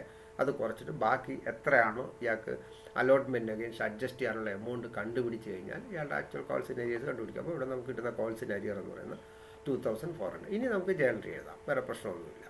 അപ്പോൾ ഇവിടെ നമ്മൾ ജേണൽ എഴുതുമ്പോൾ കോൾസ് ഇൻ അരിയർ ഉണ്ടോ? നമ്മൾ കോൾസ് ഇൻ അരിയർ നമ്മളിവിടെ ഇയാളുടെ കോൾസ് ഇൻ അരിയർ എന്ന് പറയുന്നത് എത്രയാണ് വരുന്നത്?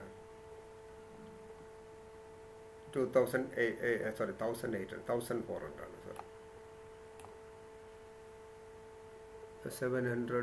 2800 ആണ് അല്ലേ?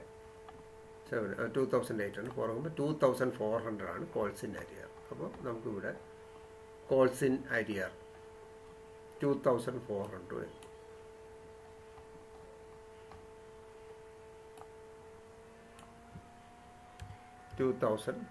വരും. അല്ലാതെ ടോട്ടൽ കിട്ടേണ്ട എമൗണ്ട് 1,40,000. ആൾറെഡി നമ്മളെ കയ്യിൽ ആപ്ലിക്കേഷൻ 20,000 ഉണ്ട് അല്ലേ? അപ്പം നമ്മൾ 1,40,000 മൈനസ് 22,400 മൈനസ് ചെയ്യുമ്പോൾ 1,17,600 വരും. 1,17,600 ആണ് നമുക്ക് ബാങ്കായിട്ട് കിട്ടും. ക്ലിയർ ആയോ? ഇത് നമ്മൾ ബാലൻസിങ് ഫെയർ ആയിട്ട് എടുത്താൽ ടോട്ടൽ നമുക്ക് 1,40,000 കിട്ടണം. അതിൽ കോൾസ് ഇൻ അരിയേഴ്സ് 2,400 ഉണ്ട്. ആൾറെഡി മറ്റേ പൈസ നമ്മളെ കിട്ടിയ പൈസ തിരികെ കൊടുക്കണ്ട അല്ലേ? നമുക്ക് ആക്ച്വലി നമുക്കിവിടെ 10,000 ഷെയർസിന്, അതായത് 45 മൈനസ് 35 10,000 ഇൻറ്റു 2 അല്ലേ? 20,000 നമ്മളെ കയ്യിൽ ആപ്ലിക്കേഷൻ മണി ഉണ്ട്, ആ പൈസ അഡ്ജസ്റ്റ് ചെയ്യുക. അപ്പോൾ ഈ 140 നിന്ന് നമ്മൾ 22,400 കുറച്ചിട്ട് ബാക്കി നമ്മൾ ബാങ്ക് അക്കൗണ്ടായിട്ട് കാണിക്കുക. അത്രയേ ഉള്ളൂ പ്രോ-റേറ്റ് അലോട്ട്മെൻറ്റ്. ഇനി അടുത്ത ഫസ്റ്റ് ആൻഡ് ഫൈനൽ കാൾ നമ്മൾ 140 ഡ്യൂ ആക്കി. എഗെയിൻ ഇവിടെയും അയാൾ പെൻഡിങ് വരുത്തിയല്ലേ, 700 × 4 2,800 ഡ്യൂ ആയി. അപ്പോൾ അത് നമ്മൾ ഇവിടെ സെയിം എൻട്രി ബാങ്ക് അക്കൗണ്ടായിട്ട്. ക്ലിയർ ആയോ? അപ്പോൾ ഈ ഒരു അഡ്ജസ്റ്റ്മെൻറ്റ്, ഈ ക്വസ്റ്റ്യൻ വളരെ കെയർഫുള്ളായിട്ട് ചെയ്യണം. ഇതാണ് സ്റ്റുഡൻസിന് കൂടുതൽ തെറ്റാൻ സാധ്യതയുള്ള ഒരു ഏരിയ. ക്ലിയർ ആയല്ലോ? അപ്പോൾ ഈ ക്വസ്റ്റ്യൻ നല്ല ക്ലിയർ ആയല്ലോ. അതായത് ഇപ്പോൾ ഇവിടെ ഞാൻ പറഞ്ഞു വന്ന ഇത്രയേ ഉള്ളൂ. പ്രോറേറ്റ അലോട്ട്മെൻറ്റ് വന്നിട്ട് അലോട്ട്മെൻറ്റ് മണി പെൻഡിങ് വരികയാണെങ്കിൽ നമ്മൾ കോൾസ് ഇൻ അരിയർ നമുക്ക് സ്ട്രെയിറ്റ് എടുക്കാൻ പാടില്ല. അപ്പോൾ അങ്ങനെ വരുന്ന അവസരത്തിൽ നമ്മൾ ഈ പ്രോറേറ്റ അലോട്ട്മെൻറ്റ് റേഷ്യോ ഉപയോഗിച്ചിട്ട് ഈ ഡിഫാൾട്ട് വരുത്തിയ ആൾ എത്ര ഷെയറിന് ആക്ച്വൽ അപ്ലൈ ചെയ്തു അത് കണ്ടുപിടിച്ചാൽ മാത്രമേ നമുക്ക് അയാളുടെ actual calls in arrears work out ചെയ്യാൻ പറ്റുള്ളൂ. ഓക്കെ, അപ്പോൾ ഈ പറഞ്ഞ വർക്കിംഗ് ക്ലിയർ ആയെന്ന് അല്ലേ? നല്ല ക്ലിയർ ആയല്ലോ. അപ്പോൾ കോൾസ് ഇൻ അരിയേഴ്സ് എങ്ങനെയാണ് വർക്കൗട്ട് ചെയ്തേക്കുന്നത്. അപ്പോൾ ഇത് കിട്ടിക്കഴിഞ്ഞാൽ നമ്മുടെ ആൻസർ ഓക്കെയാണ്. ഓക്കെ, അപ്പോൾ ഇത്രയാണ് നമ്മൾ ഇന്നത്തെ എൻ്റെ ഈ ക്ലാസ്സിൽ ഞാൻ ഇടാൻ ഉദ്ദേശിക്കുന്ന കാര്യങ്ങൾ. ക്ലിയർ ആയോ? അപ്പോൾ ഇഷ്യൂ ഓഫ് ഷെയർസ് ഒന്നുകൂടി ഞാൻ ഓടിച്ച് പറയാം. ഇന്ന് പറഞ്ഞ കാര്യങ്ങൾ. ഇഷ്യൂ ഓഫ് ഷെയർസിനകത്ത് നമുക്ക് ആദ്യം ആപ്ലിക്കേഷൻ മണി കിട്ടും, അത് നമ്മൾ ഷെയർ ക്യാപിറ്റൽ ട്രാൻസ്ഫർ ചെയ്യണം. അലോട്ട്മെൻറ്റ് ഡ്യൂ ആക്കുക, അത് റിസീവ് ചെയ്യുന്ന സമയത്ത് അടുത്ത എൻട്രി എഴുതുക. First call due, first receive എന്ന എൻട്രി എഴുതുക. ഇതാണ് ആദ്യത്തെ സ്റ്റേജ്. പിന്നെ calls in arrears, calls in advance. ഇപ്പോൾ കോൾസ് ഇൻ അരിയേഴ്സ് നോർമൽ പ്രോബ്ലത്തിൽ കോൾസ് ഇൻ അരിയേഴ്സ് വലിയ പ്രശ്നമൊന്നുമില്ല. എത്ര ഡിഫാൾട്ട് വരുന്നു അത് നമുക്ക് ഡയറക്റ്റ് എടുക്കാം. അതുപോലെ കോൾസ് ഇൻ അഡ്വാൻസ് കിട്ടിക്കഴിഞ്ഞാൽ അത് നമ്മൾ സബ്സിക്വൻറ്റ് കാൾ ഡ്യൂ ആക്കുമ്പോൾ മാത്രമേ അതിൽ നിന്ന് അഡ്ജസ്റ്റ് ചെയ്യാവൂ. Calls in arrears, calls in advance. പിന്നെ നമുക്ക് വരുന്ന കാര്യം എന്ന് പറയുന്നത് ഈ പറഞ്ഞ പ്രോറേറ്റ അലോട്ട്മെൻറ്റ്. പ്രോറേറ്റ അലോട്ട്മെൻറ്റ് വേറെ പ്രശ്നമൊന്നുമില്ല. സാധാരണ നോർമൽ പ്രോബ്ലത്തിനകത്ത് ഇപ്പോൾ പ്രോറേറ്റ അലോട്ട്മെൻറ്റ് വരുമ്പോൾ നമുക്കിപ്പോൾ പല ക്വസ്റ്റ്യൻ പല മോഡൽ വരും. ഇപ്പോൾ ചില ക്വസ്റ്റിനകത്ത് നമുക്ക് ഡയറക്റ്റ് ഇതുപോലെ തരും. അപ്പോൾ അങ്ങനെ വരുന്നതിൽ പ്രോറേറ്റ അലോട്ട്മെൻറ്റിനെ സംബന്ധിച്ച് പ്രശ്നമല്ല. നമുക്ക് ആപ്ലിക്കേഷൻ മണി കിട്ടിക്കഴിഞ്ഞു, അതിൽ സർപ്ലസ് ഉള്ള എമൗണ്ട് അടുത്ത അലോട്ട്മെൻറ്റ് മണിയിൽ സെറ്റ് ഓഫ് ചെയ്യുക. അതിലും പിന്നെ നമുക്ക് സർപ്ലസ് വല്ലതും വരികയാണെങ്കിൽ മാത്രം to be transferred to calls in advance. ഇപ്പോൾ അലോട്ട്മെൻറ്റ് സ്റ്റേജ് കഴിഞ്ഞിട്ട് അധികം നിൽക്കുകയാണെങ്കിൽ, അലോട്ട്മെൻറ്റ് താഴെയാണ് ഫിഗേഴ്സ് അതുപോലെ അവൈലബിൾ നിൽക്കുകയാണെന്നുണ്ടെങ്കിൽ അവിടെ വെച്ചങ്ങ് സെറ്റ് ഓഫ് ചെയ്താൽ. അലോട്ട്മെൻറ്റ് വരെ നമുക്ക് ഈ ആപ്ലിക്കേഷനിലെ എമൗണ്ട് ആ ഹെഡിൽ തന്നെ സൂക്ഷിക്കാം. അലോട്ട്മെൻറ്റ് കഴിഞ്ഞാൽ പിന്നെ അത് കോൾസ് ഇൻ അഡ്വാൻസിലോട്ട് കൺവേർട്ട് ചെയ്തിടണം. എന്നിട്ട് നമ്മൾ അത് കാൾ വിളിക്കുമ്പോൾ അതിനനുസരിച്ച് സെറ്റ് ഓഫ് ചെയ്യുക. ക്ലിയർ ആയോ? പിന്നെ ഈ calls in അരിയേഴ്സിൻ്റെ calculation pro rata allotment വന്നിട്ട് അലോട്ട്മെൻറ്റ് ഡിഫാൾട്ട് വരുന്ന കേസ് മാത്രം വളരെ കെയർഫുള്ളായിട്ട് ശ്രദ്ധിക്കുക. ഓക്കെ, അപ്പോൾ ഇത്രയേ ഉള്ളൂ എൻ്റെ ഇന്നത്തെ ക്ലാസ്. ഇതോടുകൂടി ഇത് കഴിഞ്ഞു. ഇനി ഇതിൻ്റെ തുടർച്ചയായിട്ട് നമ്മൾ ഫോർഫീച്ചർ റീഇഷ്യൂ അതിൻ്റെ ഒരു വീഡിയോ കൂടി ഇതിൻ്റെ പുറത്ത് തുടർച്ചയായിട്ട് ഇടുന്നുണ്ട്. അപ്പോൾ ഈ വീഡിയോ കണ്ടാൽ എനിക്ക് തോന്നുന്നു ഈ വീഡിയോ പൂർണ്ണമായിട്ട് കണ്ട സ്റ്റുഡൻസിന് ഇത് ഇഷ്യൂ ഓഫ് ഷെയർസിനെ കുറിച്ച് നല്ലൊരു ക്ലിയർ പിക്ചർ കിട്ടി കാണും എന്നാണ് ഞാൻ വിശ്വസിക്കുന്നത്. ഓക്കെ, അപ്പോൾ എൻ്റെ ഈ വീഡിയോ കണ്ട് ഇഷ്ടപ്പെട്ടിട്ടുണ്ടെങ്കിൽ ലൈക്ക് ചെയ്യുക, ഷെയർ ചെയ്യുക, ഒപ്പം സബ്സ്ക്രൈബ് ചെയ്യാത്തവർ സബ്സ്ക്രൈബ് ചെയ്യാൻ മറക്കാതിരിക്കുക. Okay, by.